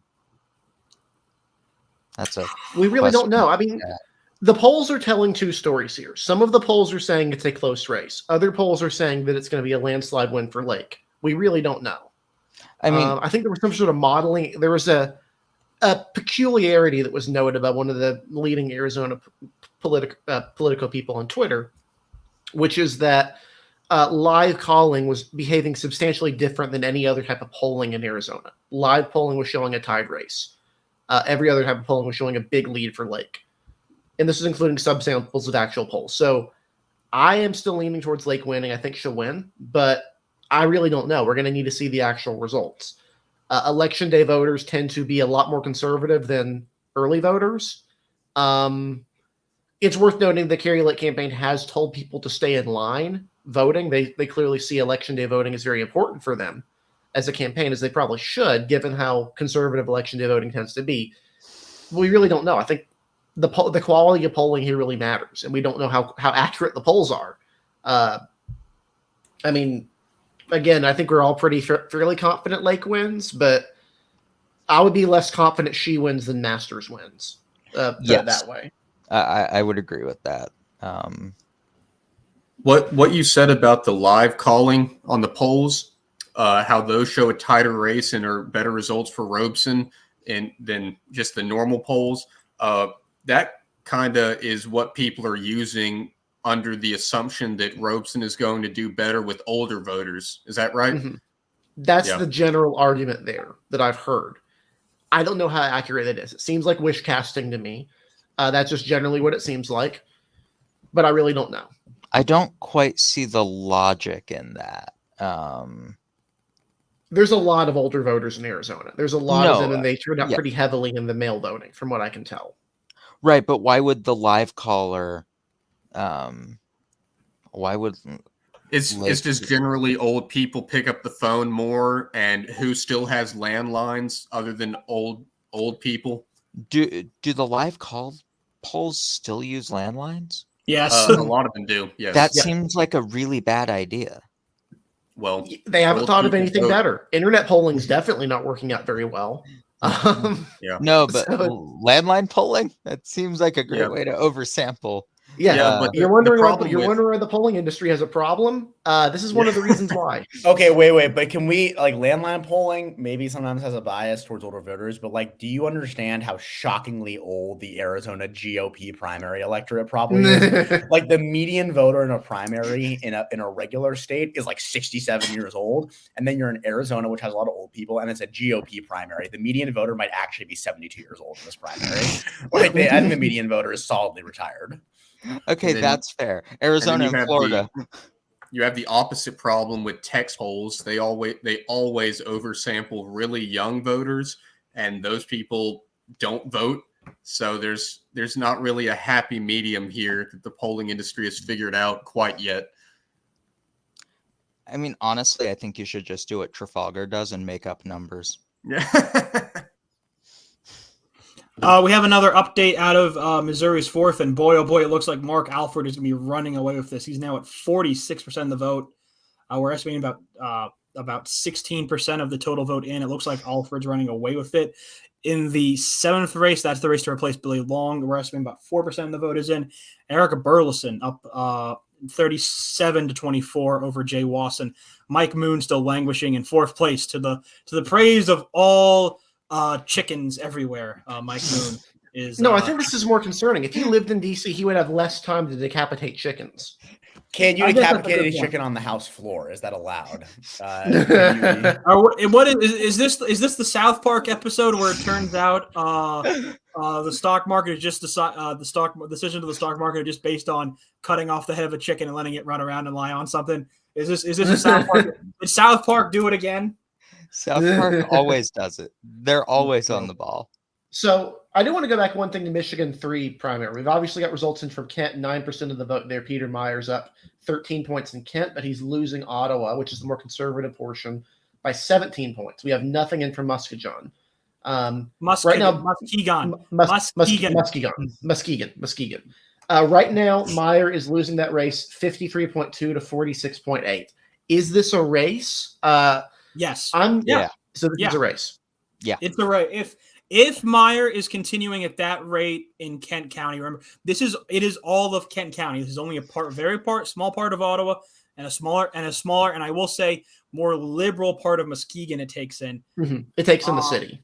Takes in the city. So here's what I have to say here is that if Meyer is continuing around that mid to high 50s level in Kent County, it's hard for me to see him losing. Remember, we're already projecting that Ottawa County, that part of Ottawa County already has around 67% of the vote in for this race. If and I'll repeat it again, if Meyer is holding it around that mid to high 50s margin in Kent County, it's hard for me to see Gibbs overtaking that unless his margin out of Muskegon and Ottawa, and the Ottawa margin grows again. Remember, the second drop had Meyer gaining back. We'll see what the third drop in Muskegon does. In Ottawa does, and we'll see what Muskegon does in this race. But if Meyer can continue to kind of hold that mid to high 50s margin in Kent County, it is hard. He can still potentially lose, but it makes it harder for me to see him lose if he's holding that margin in this race. Also, I know we said we weren't going to talk about it anymore, but Aaron Coleman's in 3rd place. Hooray! Woohoo! And I think we need to savor that a little bit. That is what we call based. Yes. Oh, also, yes. Are we ever going to do taps for Vicky Harsler and Billy Long? Do we want to do taps for Harsler? No. I like to do that for incumbents losing primaries. If it's in their own seat, if it's a Senate race, that's no fair. Incumbent, then meh. That's fair. We might get to do one for Meyer at the end of the night. Yeah. Kras, you might find this interesting since you're our expert on the Kansas abortion measure. I just saw a TV ad from somebody posted on Twitter where this ad was running talking about the abortion measure, and they wanted them to vote no. They were pro-abortion or whatever it is.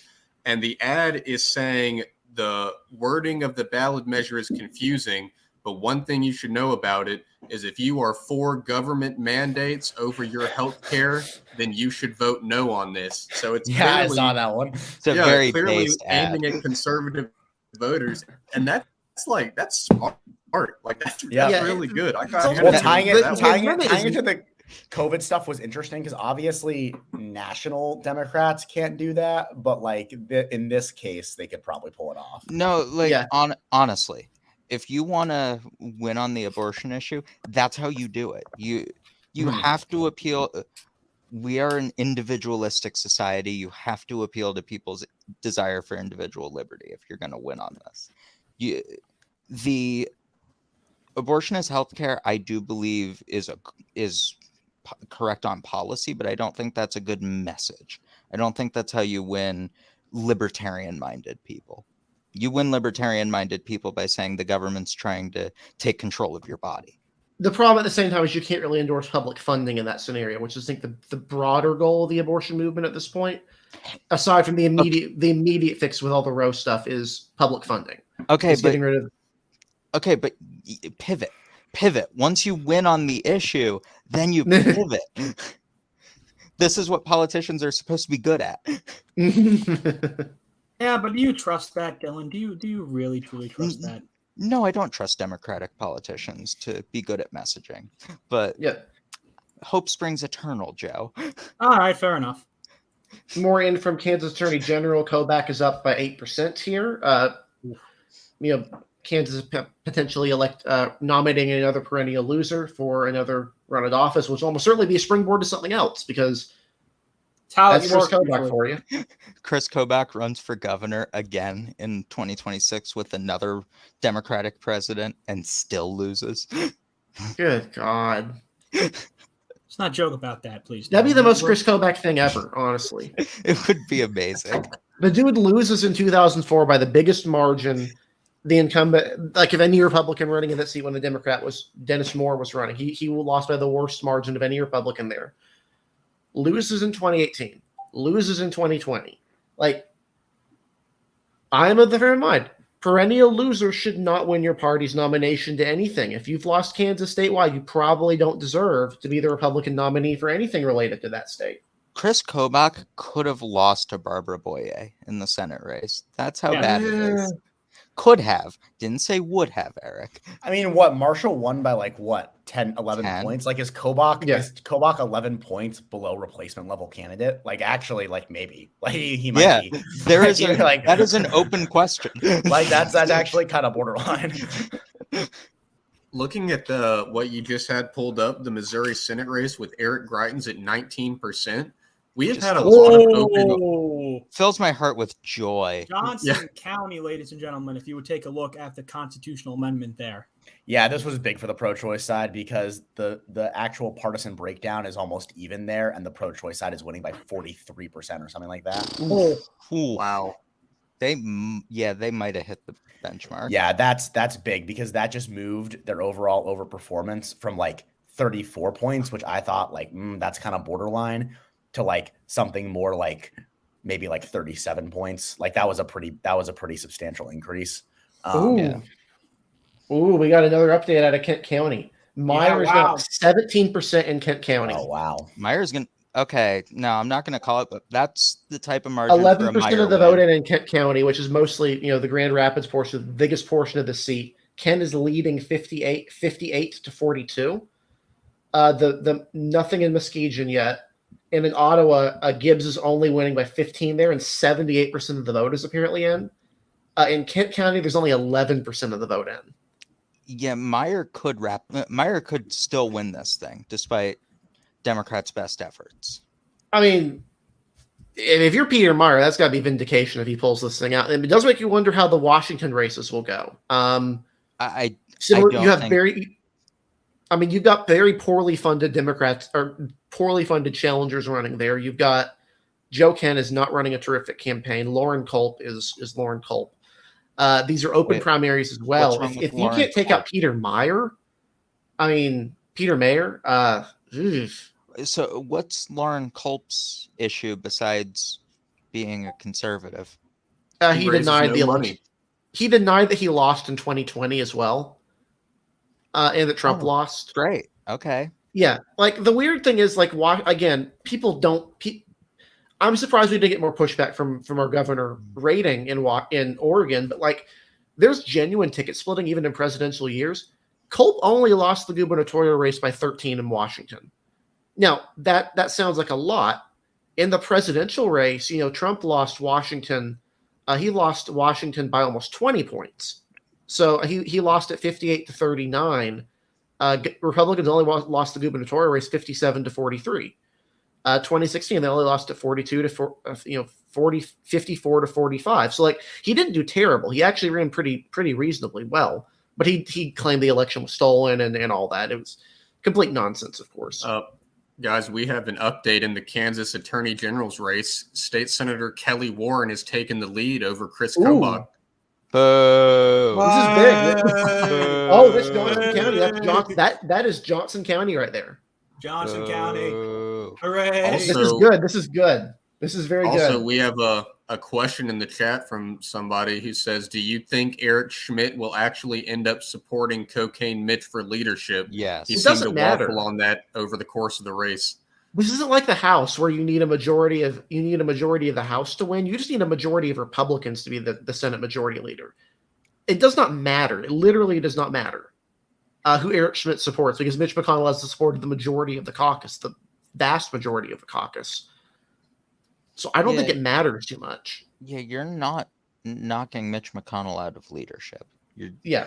The only way he leaves leadership is if he wants to leave leadership. And So the big thing, though, I do want to go back to this Kelly Warren, is that she's doing really well in Johnson County. She's winning 50% Ladies and of the vote gentlemen, in a Johnson big County. projection from DDHQ. I'm sorry to interrupt you, Eric. Decision Desk HQ can now project that no on the Kansas constitutional amendment, value them both, will win. So that means the constitutional amendment will not pass in Kansas. woo. It is an overstrong no on that race. So I think what I was missing was that the final counties that are reporting have much bigger overperformances than I think I was maybe expecting, and I think that's probably because maybe the election day vote was more pro-choice than I had originally assumed. So that's an interesting result, because I didn't expect it. Like, I expected the yes side to win here, and so assuming this result holds, I mean, if a measure to let the legislature restrict abortion, just say there's no constitutional right to it, doesn't pass in Kansas, you have to think that, pro-choice activists are looking at getting measures on the ballot in Arizona, Florida, potentially, I don't know where else has ballot measures that doesn't have. Get one in every competitive state, and Well, so some states voters can't get measures on the ballot. They have to wait for the legislature to everyone The can. biggest- I think there's one big variable here people are not thinking of, which is that it's one thing to establish an additional law or an additional right. It's another to oppose changing a constitutional provision, right? Here, in order to just explain what they were wanting to do, Republicans needed an entire couple of paragraphs of leftist meme quality text about we value them both. We need to do all this. Yes means this. No means this. You get a lot of text. It just to get rid of something, to establish something, you need probably something equally lengthy, and you need to make it more clear. It would be made more clear on the amendment what that actually entails. And I do think there's a big difference between changing a constitution or adding something to it. It would be certainly valuable for abortion advocates to get this on the ballot, but you go over broad, you focus on too much, there could be potential risks. Well, I'm going to interrupt this right now with two updates. One, DDHQ. We talked about Scott Schwab being in some trouble tonight, potentially in that Kansas Secretary of State race. DDHQ is predicted that Schwab survives that primary. He will win renomination there on the Republican side. Michigan's 3rd district. Eric, please bring this up to the screen right now. Yeah, that's what I was just going to do. John Gibbs now only leads by under 400 votes right now in Michigan, as Peter Meyer's lead in Kent County has expanded to 19% in Kent County right now, with an estimated, I believe, around 19% of the vote in there. Can you check that? The Kent County, if you could bring up Kent County, please, here, Eric. 14% of the vote in. It is now almost a 20-point advantage for Meyer in Kent County. This was his big county in 2020. This is what won him the primary in 2020. It could potentially see him survive tonight. This was not necessarily something that we totally expect going into tonight. We expected probably, I would say most people probably expected about a 5 to 10% Gibbs win. Right now, I'd say that doesn't look like that's happening right now. We are in for a close one here in the 3rd district. Nothing out of Muskegon yet, but Ottawa now at 78% of the estimated vote according to DDHQ. As long as Meyer keeps up this margin in Kent County, very hard to see him win. Yeah. Wow. I don't think anybody thought Meyer was going to win today. Literally anything. That would be shocking. Like if he won, like every poll had him down like 30. Like if he that would be a shocking upset if he won. I don't even think Meyer expected to win tonight. Yeah, I don't think so.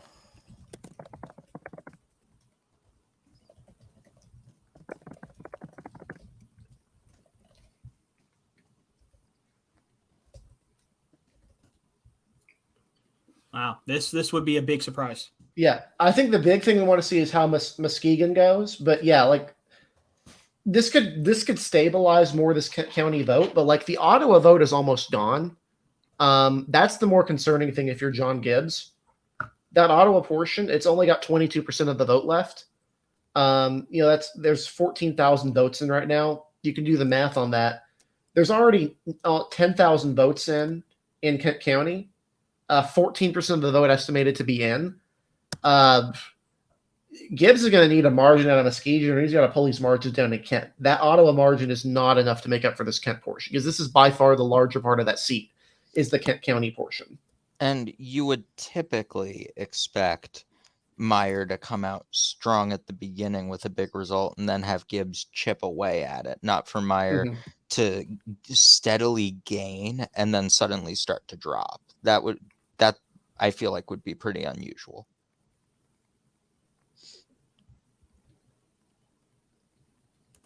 Also, big L for Sean Patrick Maloney, which is always good to see.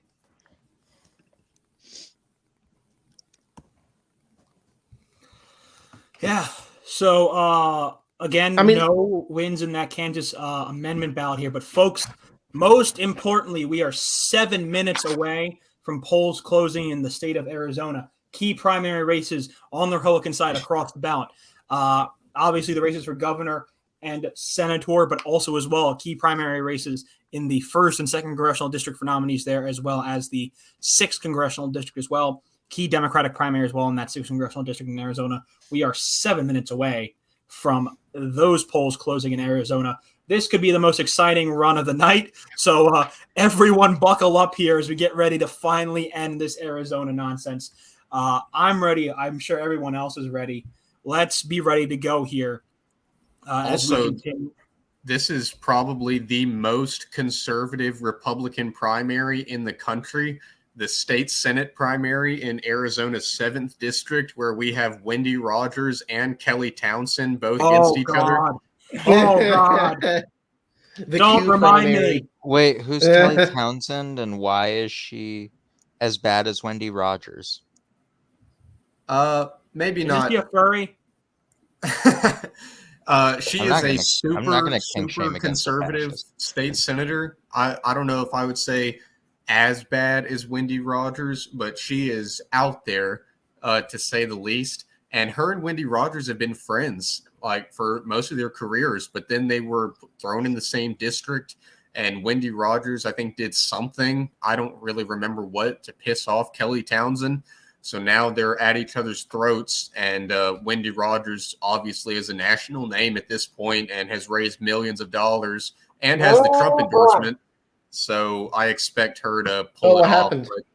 First results in for very, very small results in from Muskegon County. Peter Meyer wins the first drop 52-48. Oof, that's doom. That's doom right there. Wow. If that holds. Wait, so let me get this straight. So the Ottawa portion we're saying is 78% almost entirely reported. Yes. Mm-hmm. And so New York Times only has 7% reporting in Kent. Do I take that to mean that there's going to be like 140,000 votes in Kent or something like that. No, it sounds like it could be fun. There can't whatever be the case. Yeah, it can't be that many. DDHQ was saying 14% in with 10. Okay, with so nearly that would be 10,000 more votes like in. 70,000 votes in. Yes, in total. Okay, I would say New York Times estimate makes a lot less sense. Right? Yeah, the 70,000 votes makes a lot more sense than the other one. Mm-hmm. And again, Kent's winning that portion 50-40 or 60-40 at this point. Ottawa, they're saying 78% is in. They've already got 14,000 votes in. If you basically do the rough math, you even round it up, that's like at most 5,000 more votes, and it's not even going to be 5,000. It's going to be maybe another 4,000. That's not a whole lot that Gibbs can net there. He needs to improve in Kent, or he needs to improve in Muskegon. He seems to be doing better on election day ballots. So not necessarily. He's actually got worse in Ottawa County from the first drop to the current drop. I thought he got better in the second drop. No. Oh. He started 62-38 and is currently up to 58-42. So he actually got worse. Well, that's not great. Talking earlier about how Eric Greitens is now at 19% or something like that. Isn't it insane how many open Senate primaries this cycle have started with one candidate as the runaway front runner, only to fall so hard? It happened in Alabama with Mo Brooks, and in Ohio with Josh Mandel, and soon to be Arizona with Mark Brnovich. None of it is going the way we all thought it would just a few months ago. Or Sean Parnell in Pennsylvania. I don't know. It's all pretty crazy. Yeah, well, it's almost you shouldn't confidently predict the outcome of elections months before election day. Just look at this right now. Actually, Billy Long has claimed fourth place. He's polling at 4%, but he's lost his county. Yep, Billy Long has lost his county. He's no longer winning in Berry County. Eric Schmidt is easily winning Berry County. Harsler is doing pretty decently in Jefferson City area. A lot of these areas closer to her district.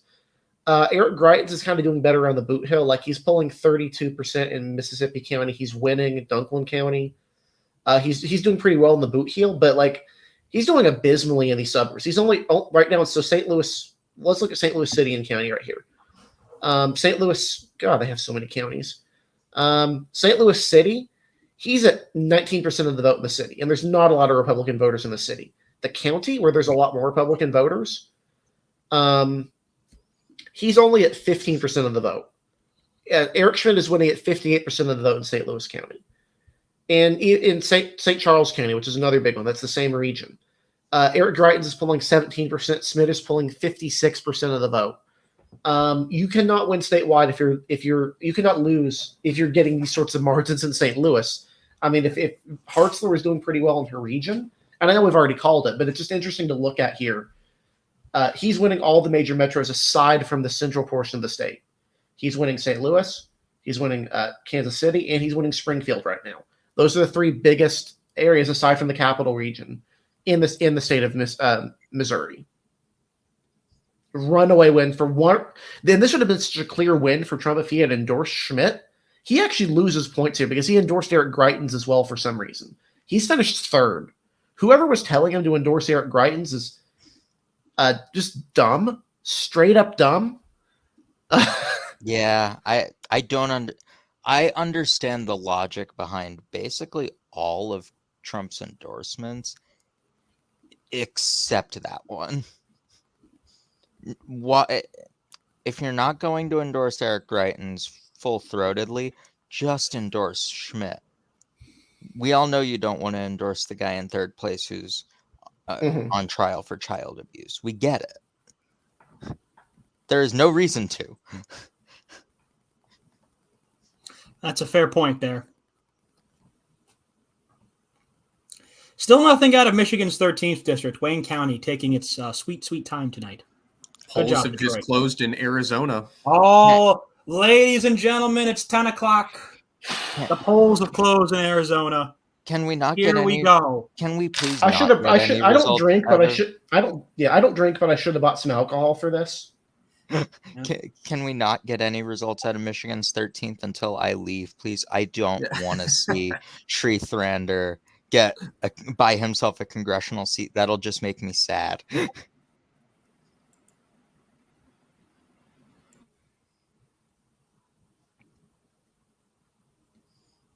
So, Arizona. Let's hear some thought. Eric, let's go to you here.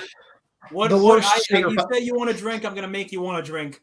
What are your thoughts here? What are we looking for here in Arizona? The single worst state Republican Party in the country. It's not even arguable at this point.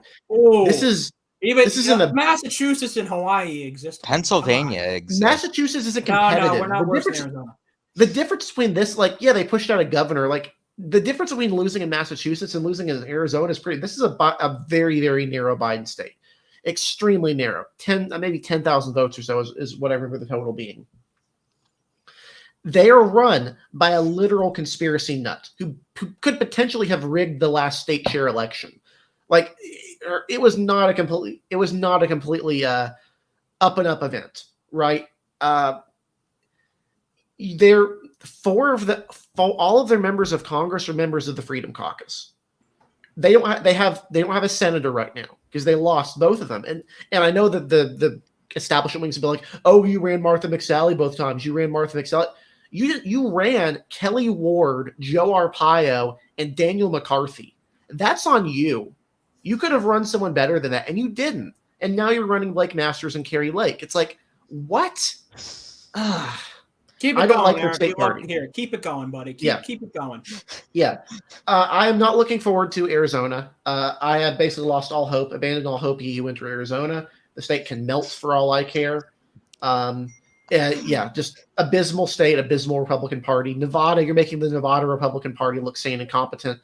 Do you really want that on your resume, Arizona? You're surrounded by the Nevada GOP, the New Mexico GOP, the Utah GOP, and California. You're making California look pretty good right now. God, I don't like this party. They're just awful. Jonathan Reitenberg says no Arizona results for an hour. Can anyone really confirm that? Because if so, I'm going to bed. I'm not staying up an extra hour to start getting results. No, I don't think so, Jonathan. Polls close at 10 o'clock. We should be getting results here at some point. We'll be starting to see results trickle in here. Eric, I don't know what. Okay, I like the doom I'm hearing from you, but I think it's a little premature. I think Blake Masters can still pull this thing out. I'm hearing the same thing, actually. I am hearing that it's going to be 11. That they're going to release a lot of results at 11. And it's going to be like 60 to 70% of the vote. But until then, it's going to basically be nothing. Oh, guys, get it together. That's what I'm hearing. It could be wrong. I want to make sure. But if that's the case, that's not good because there's nothing interesting going on. Other than Arizona. We can't keep talking about Michigan's third. So KOLD News. Polls close across Arizona. Results will start coming in around 8 p.m. That's 11 p.m. our time, Eastern time. Oh, no. Nope. Yeah, so what's our plan here, guys? I don't think we can fill another hour of this. My vote is we call it. Maybe if you guys really want to. I'm gonna want to come back. Yeah. Are you kidding me? We're not missing out on the juicy of Arizona. Yeah, we're not. We can come back, but we can't fill an hour. Are you nuts?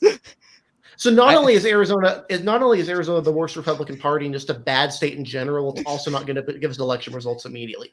You get an F, Arizona. Okay, we can't shit on them too hard when Pennsylvania and New York are things. They're not bringing us results because the hour is when the mules they walk the trails back into the Maricopa ballot boxes. They need to read the first 30 minutes is they read the results. The next 30 minutes is the mules with the ballots get walked in the back and they stuff the ballot boxes and they recount them. So this is what we're waiting on. Elections Daily needs to fund Dinesh D'Souza's next movie. 3,000 mules. How Kerry Lake and Blake Masters stole a Republican. No, if you're going to do it, you have 2,000. You got to follow the 101 Dalmatians formula. You had 101 Dalmatians and have 102 Dalmatians. It'd be 2001 mules. That'd be the sequel. That's too close to 2001: A Space Odyssey. No, Dinesh D'Souza's going to make some. He made speculative fiction before he could do it. The future where the Democrats we have to leave Earth because the Democrats have ruined the planet. All he makes is speculative fiction.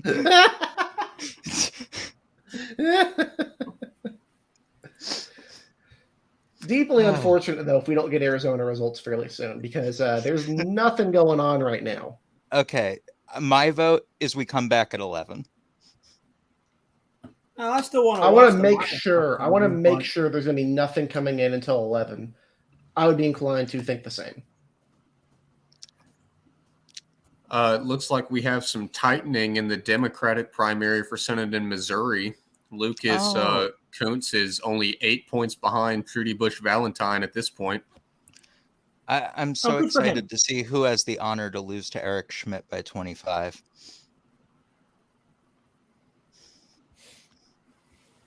Also, we have Trump has endorsed two candidates. Trump has endorsed two candidates.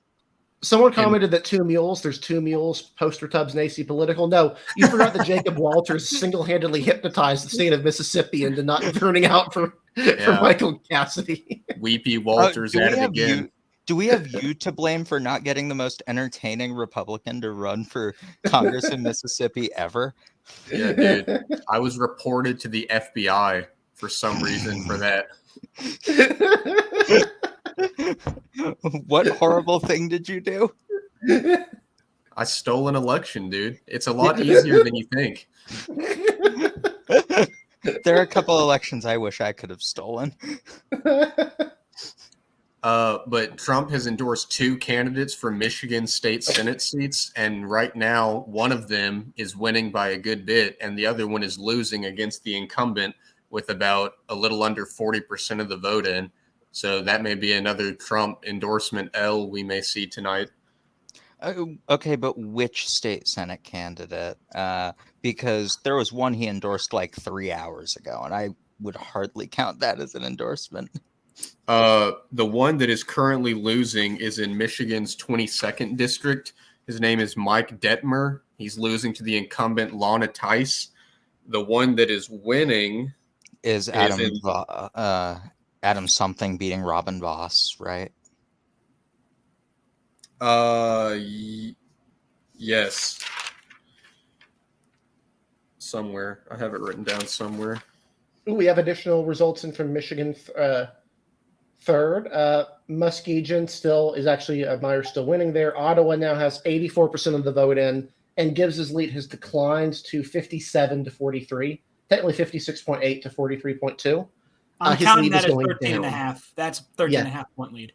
Yeah, his lead is going down. It's not going up. You want to be going up if you're Gibbs right now. Yeah, I think Myers got this. I mean, it's a rare thing when Trump and the Democratic Party unite to defeat a moderate Republican, but it seems like Myers wanted out. It seems to be happening more and more often nowadays. Democrats, get better optics, please. You hurt me. Oh, yep. Arizona, per state law, no results can be released until an hour after polls close. There will be nothing until 11 p.m. Okay, I'm. Damn you, state law. We're allowed to drop F-bombs, right? What the fuck is that a law? What the fuck, Arizona? Yeah, what is that? What the fuck? That's a pretty dumb law. That is a really dumb law. That is so fucking stupid. What are they also like? They need to add addition. If they're going to have a rule like that, they need to add additional rules. Like you have to announce it from like the peak of the highest mountain in the state of Arizona, and it needs to be 100% of the vote, not 70%. God.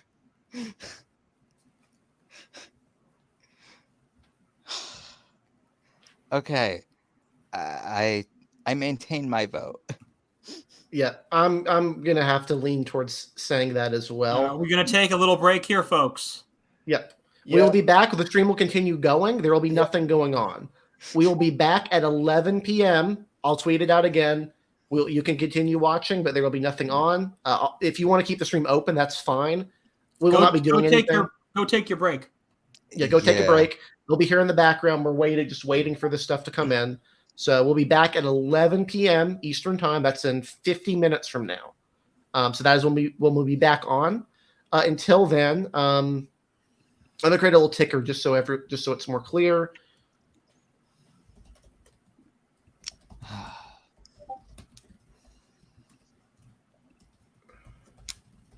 And that'll be when Washington results come in as well, which there will be a limited number of Washington results. Oh, Arizona. All right, here we go. All right, so we got that ready. So you guys take a break. We'll be back here in 50 minutes. If you're not coming back, thank you for watching. Really appreciate your support. Like, subscribe, do all that jazz. It really does help us. Whether you're watching on Twitch, YouTube, or Twitter, follow us, whatever you do. And listen to Elections Weekly, Fridays, 7:30 p.m. Eastern. Yep, please do. But we'll be back in 50 minutes.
Hello.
Hello.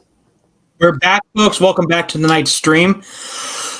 We are expecting Arizona ballot drops almost immediately tonight, folks. We are expecting a massive drop in Arizona very, very quickly here. That will, apparently Maricopa County is a part of it. That will be key in a lot of races. So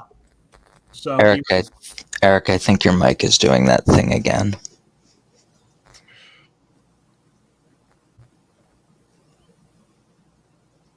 Okay. Okay. We do have more results from Michigan's third. Yes, we have more results from Michigan's third, where DDHQ is estimating around 64% of the vote is in district-wide. Meyer has around a 500 vote lead right now. That's after it flipped back to Gibbs very briefly. Yes, after it flipped back to Gibbs very briefly here.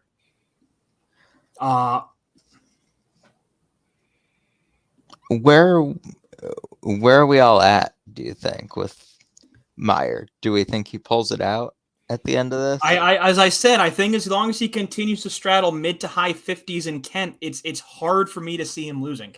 It's very hard.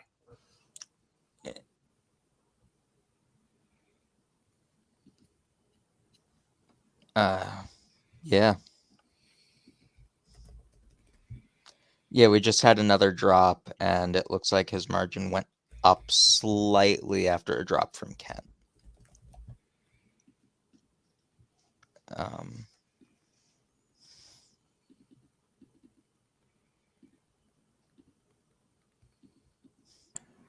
Dylan, you'll like this one. Sri Thanadar in first place in the 13th.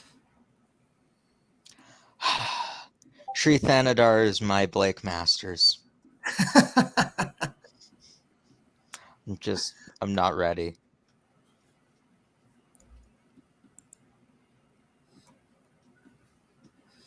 Eric, are you frozen or are you deep in? Okay, you're moving. No.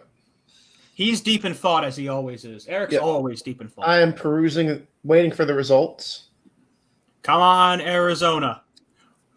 Arizona. Oh, we got him. Arizona. Waiting for them to pop up on DDHQ.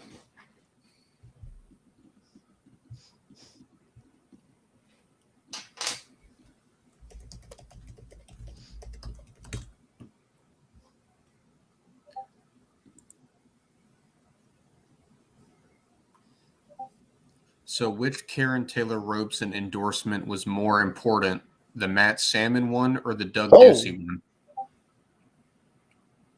Yeah. New York Times, interesting. New York Times is saying Karen Taylor Robinson is up by 10% right now. Oh, boy! With 64% in. I'm not sure how accurate. Something. Yes, that would be something. Mine says 40% of the vote in. The Secretary of State website can confirm. Yep.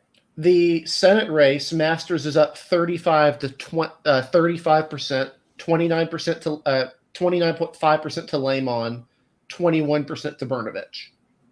So that's actually looking closer than the governor right now. That's way closer than I expected. Yeah. For the Senate race. So this would be surprising. Let's just put it simply. If this is the actual result, yep. DDHQ is reporting the same freaking thing. Holy shit! Oh, wow! Boy. Merry Christmas. Holy shit! That's really bad for holy Kari Lake. Shit. That's really bad for Kari Lake.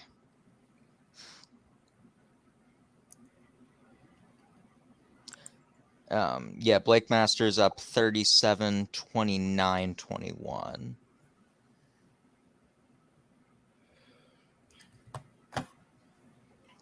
And in that first district we talked about earlier with 74% in, Schweikert has 44% and Elijah Norton has 34%.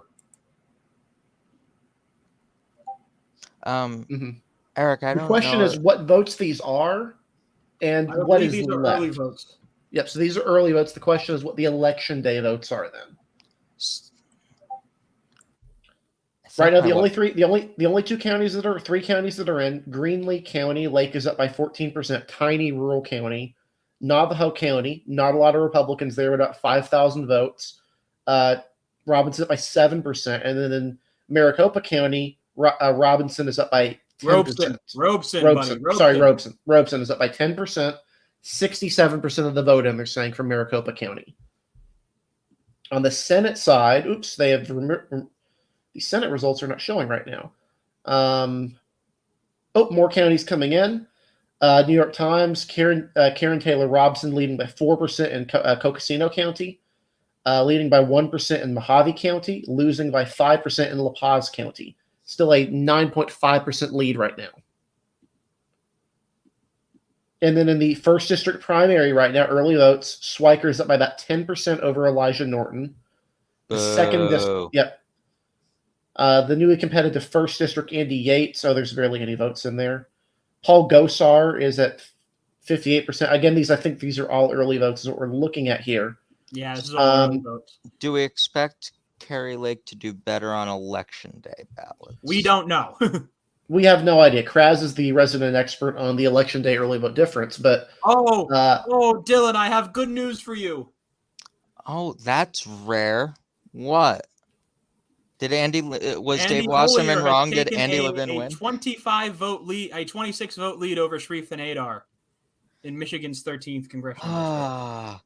Somebody slightly less bad. Wait, who was it? Who? Adam Hollier, the AIPAC supported guy. Okay, slightly. Wow, the AIPAC guy is slightly less bad. And with only 14% of the vote in, Wendy Rogers is currently ahead of Kelly Townsend by 10 points, 55-45. That's it? Really? Yeah, it's a lot closer than I expected. Really? I'm surprised it's that close. Mm-hmm.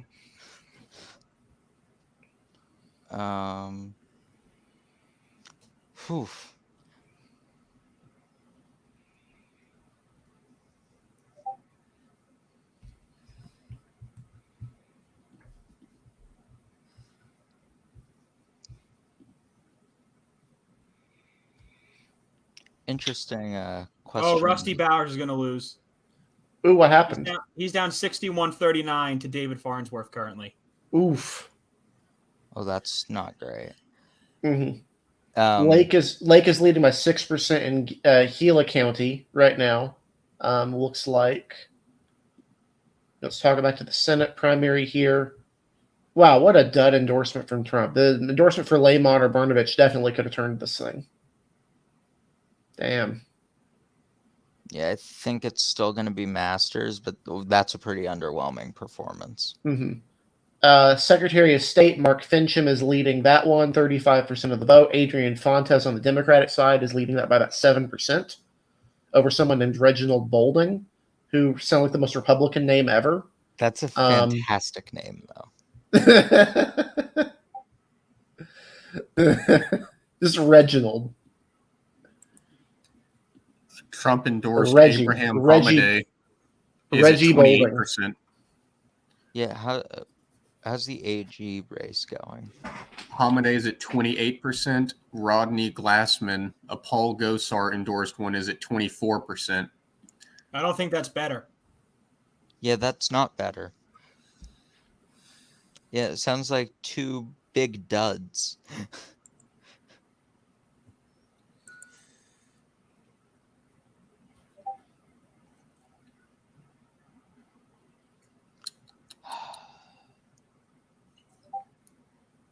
Now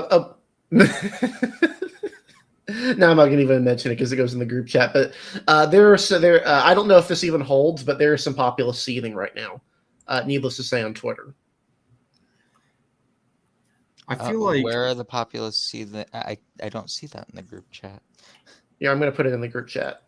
The mythical group chat that we mentioned that will never be revealed to anyone. No, we will never share the contents of the group chat. Yep. Oh, thank you, Eric. Oh, yes. Oh, beautiful. I feel like this lead for Robeson is not going to last, though. I tend to agree. Yeah. I do think Love Lake it while it ultimately- lasts. I think Lake ultimately wins this out, but damn it, Jacob, let me enjoy the seething. Well, Enjoy here's it while it the lasts. thing. Here's the thing, though. 530,000 of these votes in Arizona are early votes. According to what I've heard, only about 140,000 votes are election day votes. So this is kind of what we got right now, guys. Yeah. So basically, right now, and it could be, it could go wrong. I am basically at the Thanos stage of maybe I treated Arizona too harshly. I expect fully to have my head chopped off later, though. No, you treated Arizona exactly how you should have. The fact that we had to wait an hour to get these results is ridiculous. You treated them exactly how you should have. Good news out of Michigan's third.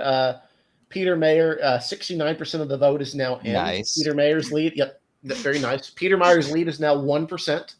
He's leading by 1%, about 500 votes, with about 69% of the vote in, 31% outstanding.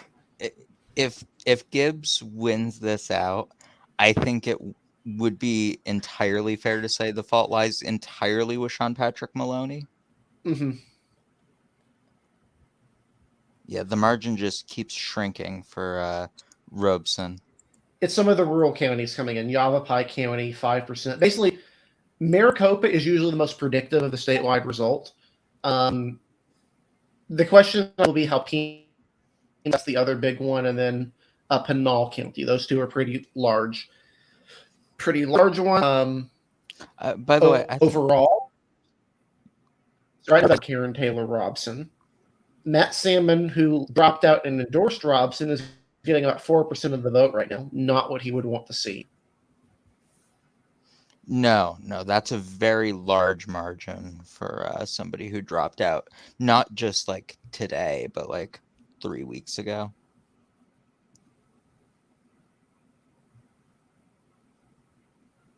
And The thing is how just underwhelming Masters is performing right now. That is really kind of surprising. I honestly expected Masters to clear 42% of the vote. All right, we got another county in, Graham County, rural county. Robson's lead is still at 9%. Graham County went to Lake by about 1% of the vote. So far, this early vote, that's about half the vote in Graham County. This is another one of those rural counties in the eastern portion of the state.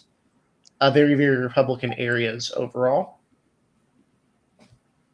I want to point out right now, in the 2nd congressional district, the GOP primary there, Walt Blackman is leading currently Trump-endorsed Eli Crane by about 9 points right now in that primary. Ooh. Eli Crane was another late Trump endorsement, wasn't it? He only had about a week with it. Yeah, that sounds about right. He had about a week or two.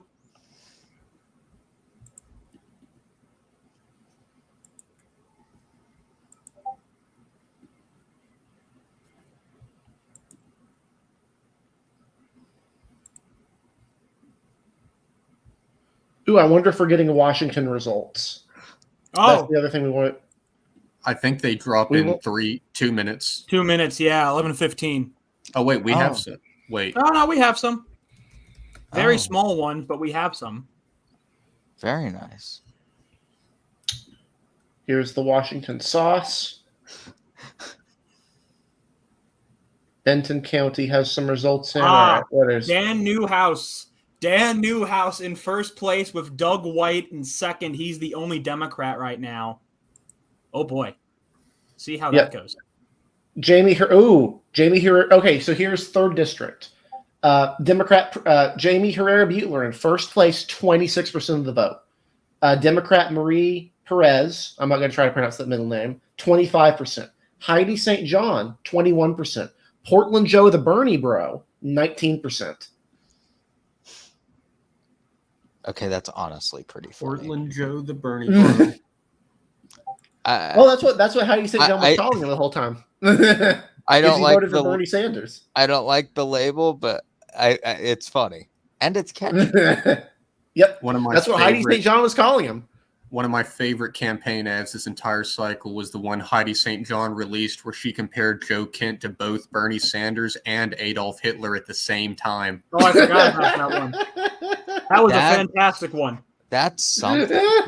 That's a hard needle. That is a very hard needle to thread. What was it? Somebody to the most prominent Jewish senator, and it was Hitler. Bernie Sanders, Democratic Socialist, Adolf Hitler, National Socialist, Joe Kent, just a socialist. Well then, that's an ad. Yeah, Cochise County, Karen Taylor Robson is winning that by about 12%. Yuma County, she's winning it by about 6.6%. Nothing in from Apache County, Pinal County, Pima County, and Santa Cruz counties. That's big. Coach Ice, that's a big one. Yeah, 49.5. That's a border county. Coach Ice. That's a big one. That's a big border county right there. That's a pretty substantial county for Republicans. And Yuma winning there. Wow. Yep. Yeah. Senate primary, Masters 35, Lamont 30.5. He's doing really well around the border. He's doing well in Yuma, doing well in Cochise, doing well in Gila. Pima will be a question here. I'm really interested in how Pima goes because Tucson is a large area. Republicans don't tend to do that great around it, but there are a lot of voters there. Yeah, if I had to guess, I would say this is probably a ticket most Republicans could be happy with or content with, not happy with. Not me. Eric will never be happy with Blake Masters. No. Nor should you be. Don't settle for Blake Masters. Yeah, don't settle for Blake Masters. You're better than that, Arizona. You're better than that. Or maybe you aren't. Kelly Ward is the head of the Republican Party there. So are they?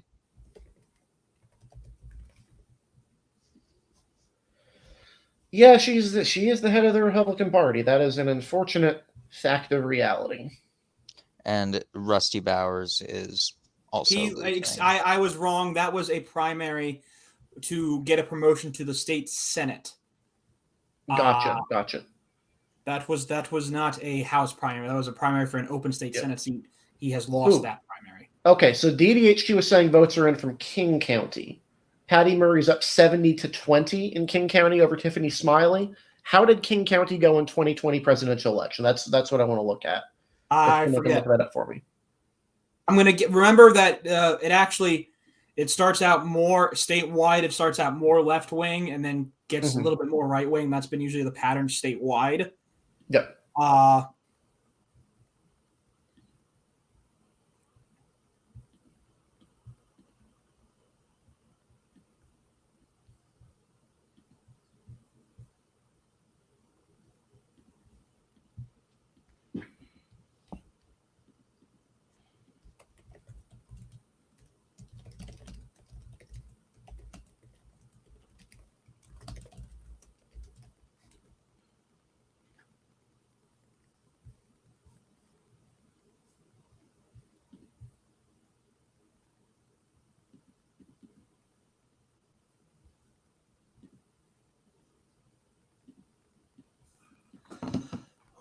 To a question in the chat, we see New York Times. We've got results from Washington.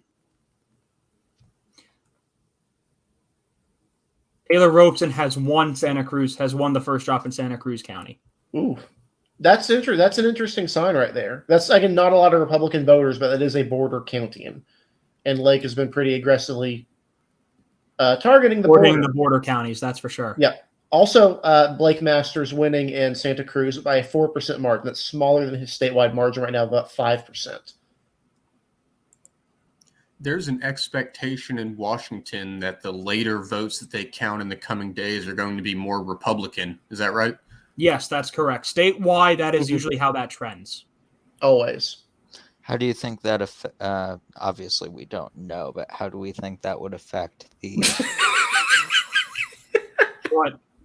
The greatest election app of all time. What happened in the group chat?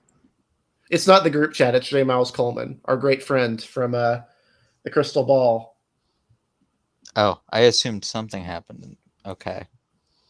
Big night for Trump's endorsement. That's pretty good.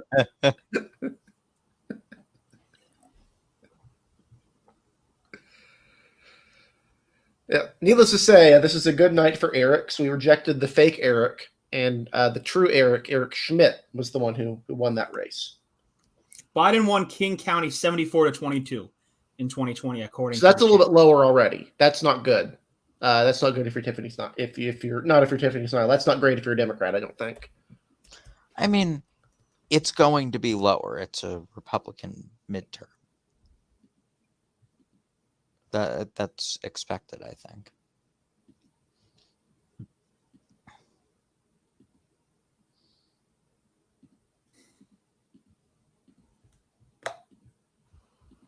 Okay.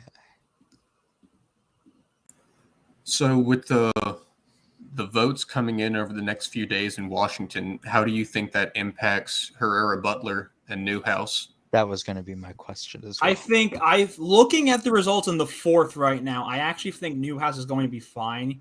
He has a pretty solid built-in lead with this early number right now. If that continues to hold for a couple days, it's pretty hard for me to see him falling out of the top two. I think for Newhouse, as long as he makes it into the top two, it's very, very hard for me not to see him returning to Congress, quite honestly. Butler's in a much closer race right now. We're gonna have to wait. This is gonna be a race that's gonna take a while. Yep. I think that's my take right now. It would be objectively funny if Joe Kent manages to sneak into the top two and beat Butler. Sorry, it would be hilarious. I wouldn't think so. No. Yeah, I wouldn't think so either. Boo, Dylan, boo. If I have to have a bad representative from that district, I'd rather it be at least funny bad. Well, no, Joe Kent agrees with you fiscally on pretty much everything, so you'd be pretty good with him. Again, he did vote for Bernie. He's Portland Joe the Bernie bro. So did West Virginia. Doesn't mean we like West Virginia. All right, so right now 20% reported. New York Times is not including King County for some reason. Murray is at 49.5%. Tiffany Smiley at 37%, and then a slew of other minor candidates, most of which are Republicans, pulling in margins lower. Not ideal. That's not ideal. Keep on. Washington primaries are pretty predictive of the actual results. I will want to keep an eye on this because obviously there's nothing from King County yet. This is mostly there's the interior and there's a bunch of places around Seattle. But yeah, that's not ideal. No. This is a race we have at likely Democratic right now. This is a race Republicans want to target. Okay, so right now, 3rd District primary, 9% reported. Marie Perez, 25.2%. Butler, 24.5%. Joe Kent, 21.6%. Heidi St. John, 19%. Republicans are collectively getting demolishing Democrats in this district, to put it lightly. In the 4th District, Dan Newhouse, 29.5%. Democrat Doug White, the only Democrat on the ballot, 22.9%. Lauren Culp, 20.3%. That's about a 9-point lead for Dan Newhouse right now. It seems like Trump-endorsed candidates in Arizona as a whole are underperforming. What happened, Eric?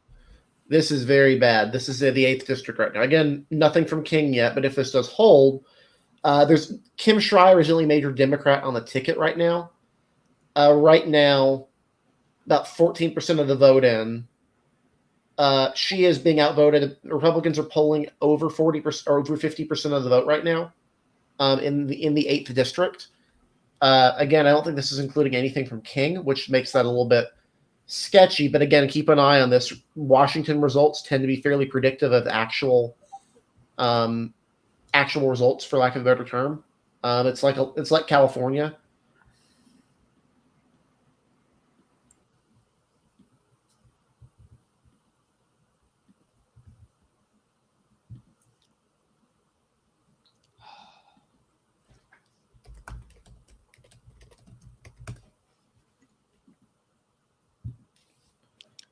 Don't worry, Eric. The populists all vote like you want anyway. In the end. Okay, the Secretary of State website results appear to make a little bit more sense. They have more votes in. Let me have another look at this 3rd district. Butler, it's still in first, 26% of the vote. Perez, 23%. Kent, 25%. Heidi St. John, 17.8%. The prospect of a top 2 Republican result in this race, a Kent versus Butler race, is not impossible here. Again, Republicans are winning. Like right now with the votes, Perez is the only major Democrat on the ballot. There's only one other Democrat on the ballot. They're getting 3% of the vote. So Democrats are like getting maybe 26% of the votes in this district right now. The other Pima is incoming. We are told that Pima County votes are incoming. That is the Tucson area. So basically right now Republicans are getting about 70 to 75% of the votes in this district, which is why a top 2 could be viable here. A top 2 Republican could be viable here, even though there's only one Democrat on the ballot. Clearly Butler is getting a lot of crossover votes, because this electorate is not 75% Republican, unless there's nothing from Clark County or something, which is the Democratic portion of that seat. That would really surprise me with someone performing this strongly. Yeah, that would be incredibly unusual. Yeah. Okay, so they do have Kim Schreier, 8th district. The website does have results in. Right now, Kim Schreier is at 49.4% of the vote with some of the King County results. Oh, goodness. Yeah. Oh, my. 44%, sorry. Sorry to break the news here on stream, but for baseball fans, some sad news today. Vin Scully has passed away tonight. Oh. At the age of 95, Vin Scully has passed away tonight. Just announced by the Dodgers Twitter. Dang. This has been a bad week. This has been a really bad week. This has been a very bad week of death. What the hell? Pat Carroll died on Monday. She was the voice of Ursula. You had Vin Scully. There were a couple others, right? There was Bill Russell and Michelle Nichols. Yeah, Bill Russell. Oh, yeah. Bill Russell. That one's sad. Mm-hmm. I love Bill. That guy's a hero.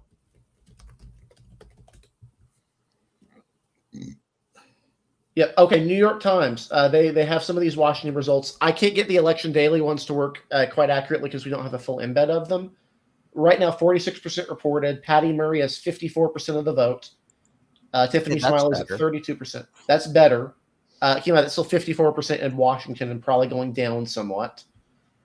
In the House races, Marie Perez, 31%, 32%. Butler, 24.5%. Joe Kent, 20.1%. Heidi St. John, 15.1%. In the 4th district, Dan Newhouse, 27.3%. Doug White, 26%. Lauren Culp, 21.8%. In the 8th district, the all-important 8th district, this is with King County portions in, only major Democrat on the ballot, Kim Schreier, 49.4%. There's 2 other Democrats on the ballot, and they're collectively getting 1.7% of the vote. So the Democratic vote share is only about 51% of the vote right now in the 8th district. 3 Republicans are clobbering around 16 to 12%. Then there's a couple more in the small margins. So 16, 31, 43. So about 45% of the vote going to Republicans right now in the 8th district. So big vote dump out of Washington State. We got a big dump out of Arizona too. Pima County. Ooh. Pima County. Taylor Robson. 12-point She's winning. Lead. Wow. And Jim Lamont is winning Pima County in the Senate race by about 3%. Blake Masters margin down to 35.5 to 30.6. Do we have hope? Is there hope? I would say there's some hope. I don't think there's any hope that Blake Masters goes down. Peter Mayer also is up to 50.8% of the vote, 56% of the votes in. Apparently, they downgraded the number of votes that were in the Kent 3rd County. district. In Kent County, they've dropped the number of votes that are in.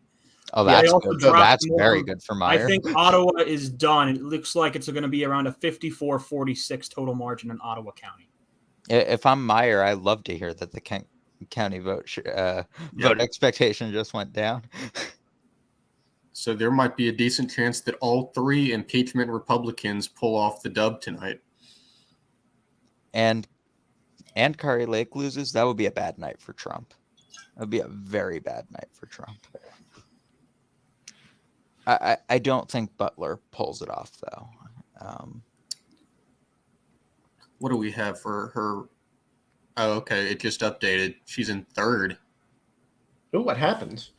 How did that happen? She in 3rd update. Wait, who's in third? Butler. I think maybe Decision Desk messed up. This doesn't look right. New York Times still has her in second. Yeah, that may be a data error. Yeah, I think it's an error. Hold on.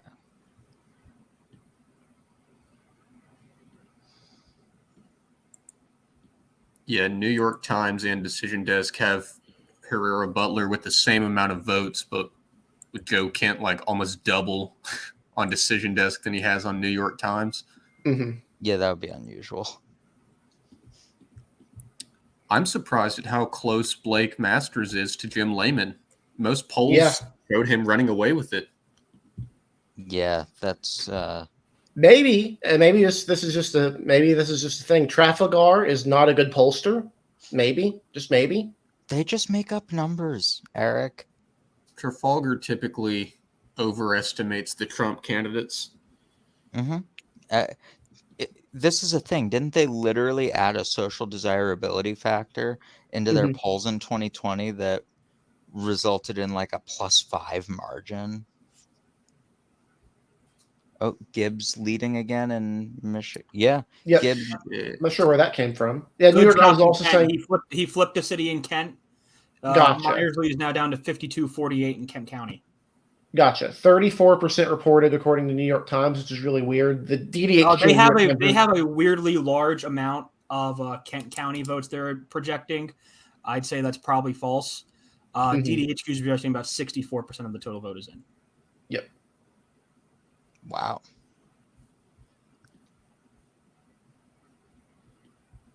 This is intriguing. This is interesting so far.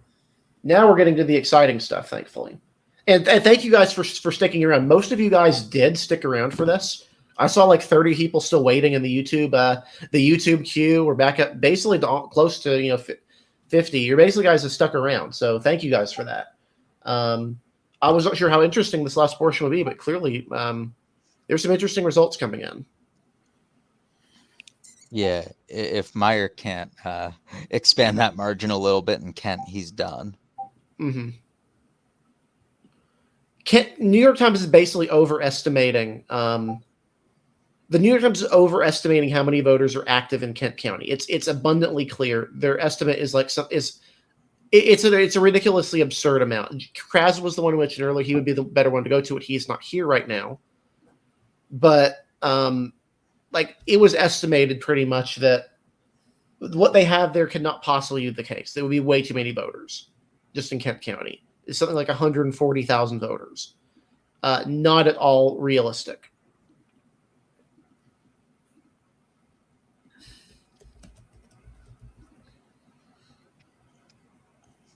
What a fun night this has been. Yeah. Also, I'm not actually sure if that's the actual Ben Domenech or not. It says it's the verified account. Really? Oh, cool. The Democratic primary for Secretary of State in Arizona is getting close. New York Times says it is a 6-point race right now.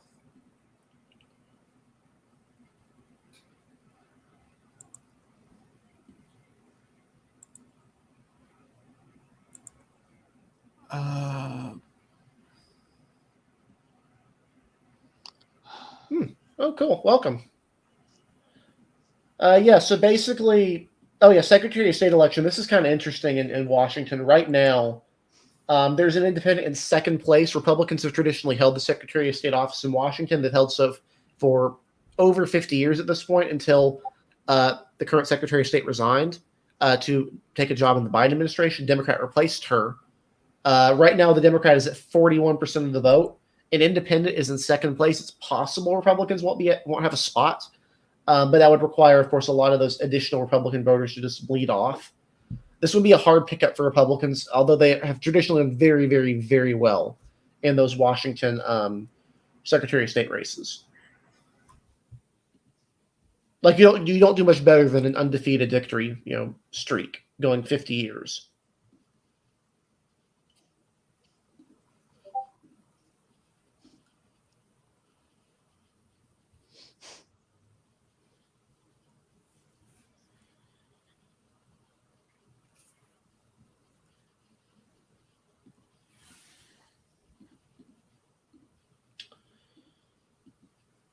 Yeah, we're still waiting for additional results to come in, probably from Arizona. I think we'd expected 70 to 80% to be in tonight. We still don't have anything from Pinal County or Apache counties. Pinal will be probably the more important one. Pinal is a very large, relatively large suburban county south of Phoenix. There's a pretty clear, in the Senate race at least, there's a pretty clear north-south divide going on, where Lamont is doing really, really well in the border areas, and then Masters is doing better in the northern portions of the state. So that'll be interesting to see if that trend continues. Pinal kind of straddles those two areas. Has some metros connected to Tucson and some connected to Phoenix.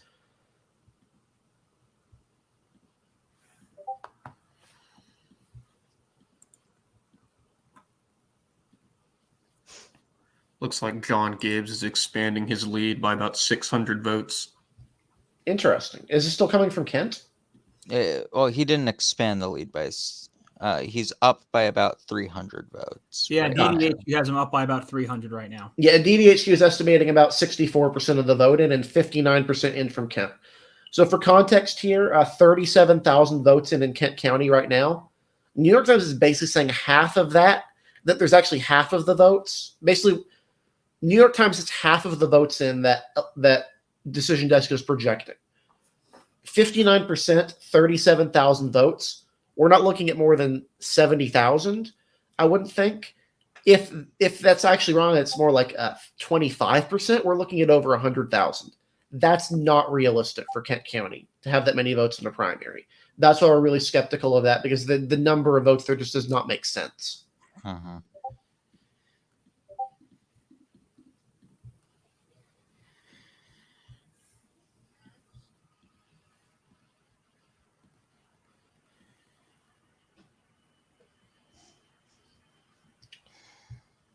I'm going to go back to the Secretary of State race here. Again, Mark Fincham's still up by a pretty decent 8% margin. Adrian Fontes only up by 6% now, 52.9 to 47.1. There's another very clear north-south divide here. Fontes is winning everything south of Phoenix and Gila County, but he's losing everything north of it, which is interesting.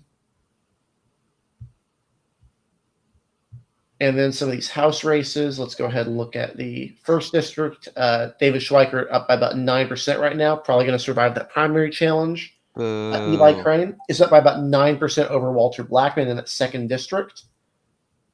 Paul Gosar is having his best primary in a while. He's at 63% right now. He's actually tended to underperform in recent primaries, so that's an interesting result right there. I don't even know if Schweikert's opponent was worse than him, but Schweikert shouldn't be rewarded for the gay baiting ads. Yeah, those are really. I'm not sure why he chose to run that. Really. Yeah, I mean, even if the opponent is worse, I'd almost rather the opponent win just to prove you can't run those ads.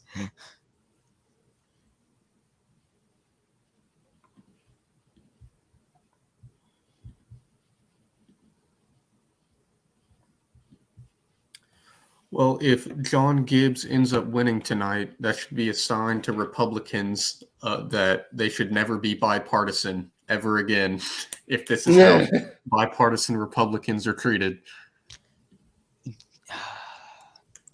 If it's DNC money that puts Gibbs over the finish line and Democrats can't even win against him in the general election, I mean,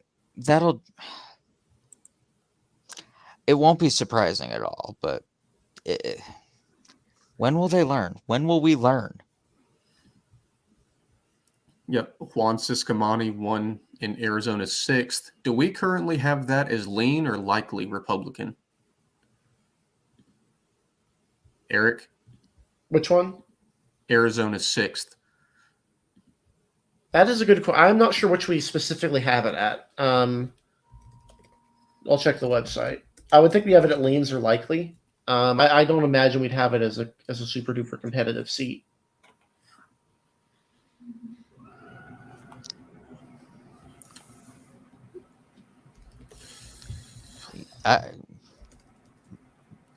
Bort in the chat. I wish Republicans had promoted Cisneros because she probably could have won. Yeah, that one is interesting though. We have Arizona 6th at leans Republican right now. Okay. That's a pretty good result for Republicans in the 6th. Ciscomani's a pretty good candidate. It's kind of continued the trend here where Republicans have, for the most part, avoided truly shitty House nominees in key races. It looks Gibbs could be kind of the outlier tonight, but for the most part, Republicans have avoided truly, I would argue, potentially damaging nominees in key House races. Ciscomani's just another one. He's pretty well considered across most bounds that he's a very good nominee for Republicans here. You say that before Joe Kent wins. We don't know that. It's a top 2, Dylan. Top 2. I know. I'm just saying. Top 2, buddy. We It's don't know the results tonight. It's Joe Kent and a Democrat. Well, then that's a totally different story. So, are those all of the results from Washington we're getting tonight? It may well be. May well be. Kind of looking like that way. There has to be a better system than this. One would think. Do we now have any idea when Pinal County results are going to come in? I'm keeping an eye out on those. But didn't we already get results from Pinal? That's Pima. No, we got it from Pima. From Pima, not Pinal. Oh, okay. Apparently, there have been ballot issues in Pinal County, according to Ron McDaniel and Kelly Ward. The 2,000 mules. Yeah, no, they're saying the Republican Party of Arizona and the RNC are alleging 63,000 mail-in ballots delivered to the wrong voters and multiple Republican-heavy precinct locations running out of ballots. I don't know how accurate that is, but that's from the RNC Arizona Communications Director. Pinal County is a precinct-based rather than a vote center model, and several precincts have run out. I'm sorry. Good news. Benny W. in the chat says Shri Thrander is in 3rd place. Oh. Yeah, it legitimately seems like there's something going on in Pinal County. What percent of the vote is Pinal as a total for the statewide? Oh. Sound like a lot.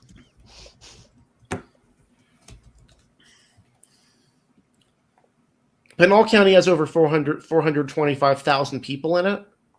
And in 2020, it had over 180,000 voters. Okay. So that's a pretty substantial chunk of population. Yeah, that's a good amount. Also, I guess Kris Kobach is back in the lead. I was just looking at that. In the Kansas AG race, up 41-38 with 97% of the vote in. Sorry, Eric. It also looks like Trump is going to have a few more L's on his endorsement record with these state legislative races.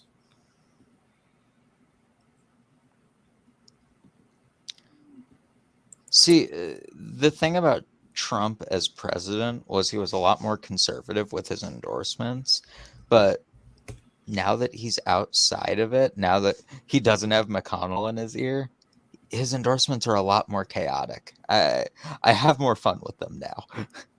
This is a lot more fun than the days he was endorsing Big Luther. So apparently there was an actual issue with ballots with primary locations not having enough ballots in Pinal County.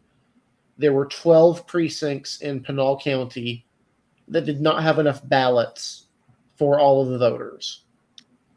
It also looks like Ronna McDaniel released a statement calling on the Pinal County elections director to resign. I can't say you love to see it because you don't, but it is kind of amusing.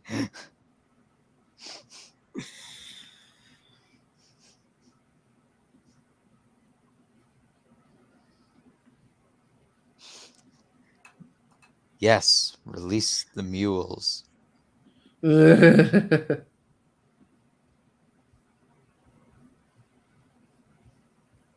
We'll never see them coming.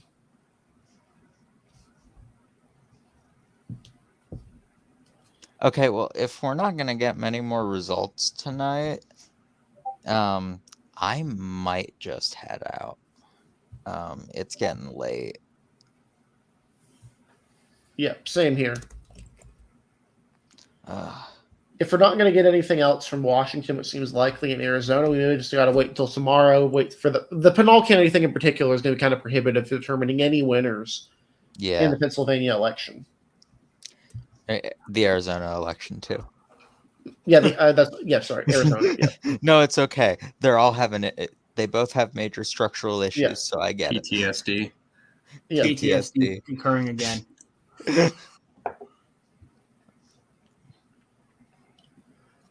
Ugh. Yeah, so of course we'll keep you updated tomorrow on these results. We do expect additional things to come in from these states over the next few days, hopefully.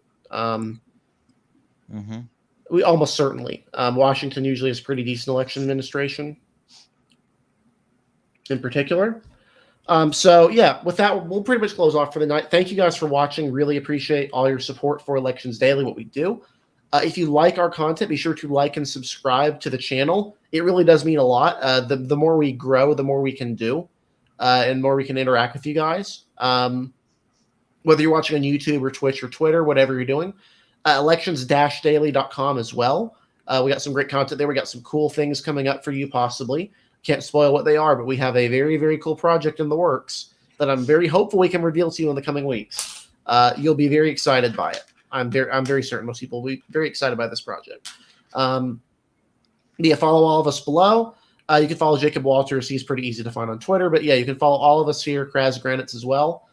And be sure to like all of our social media platforms. We're on Facebook, we're on Twitter, we're on LinkedIn even. If you want to write for us, you can apply to write for us. We take article submissions.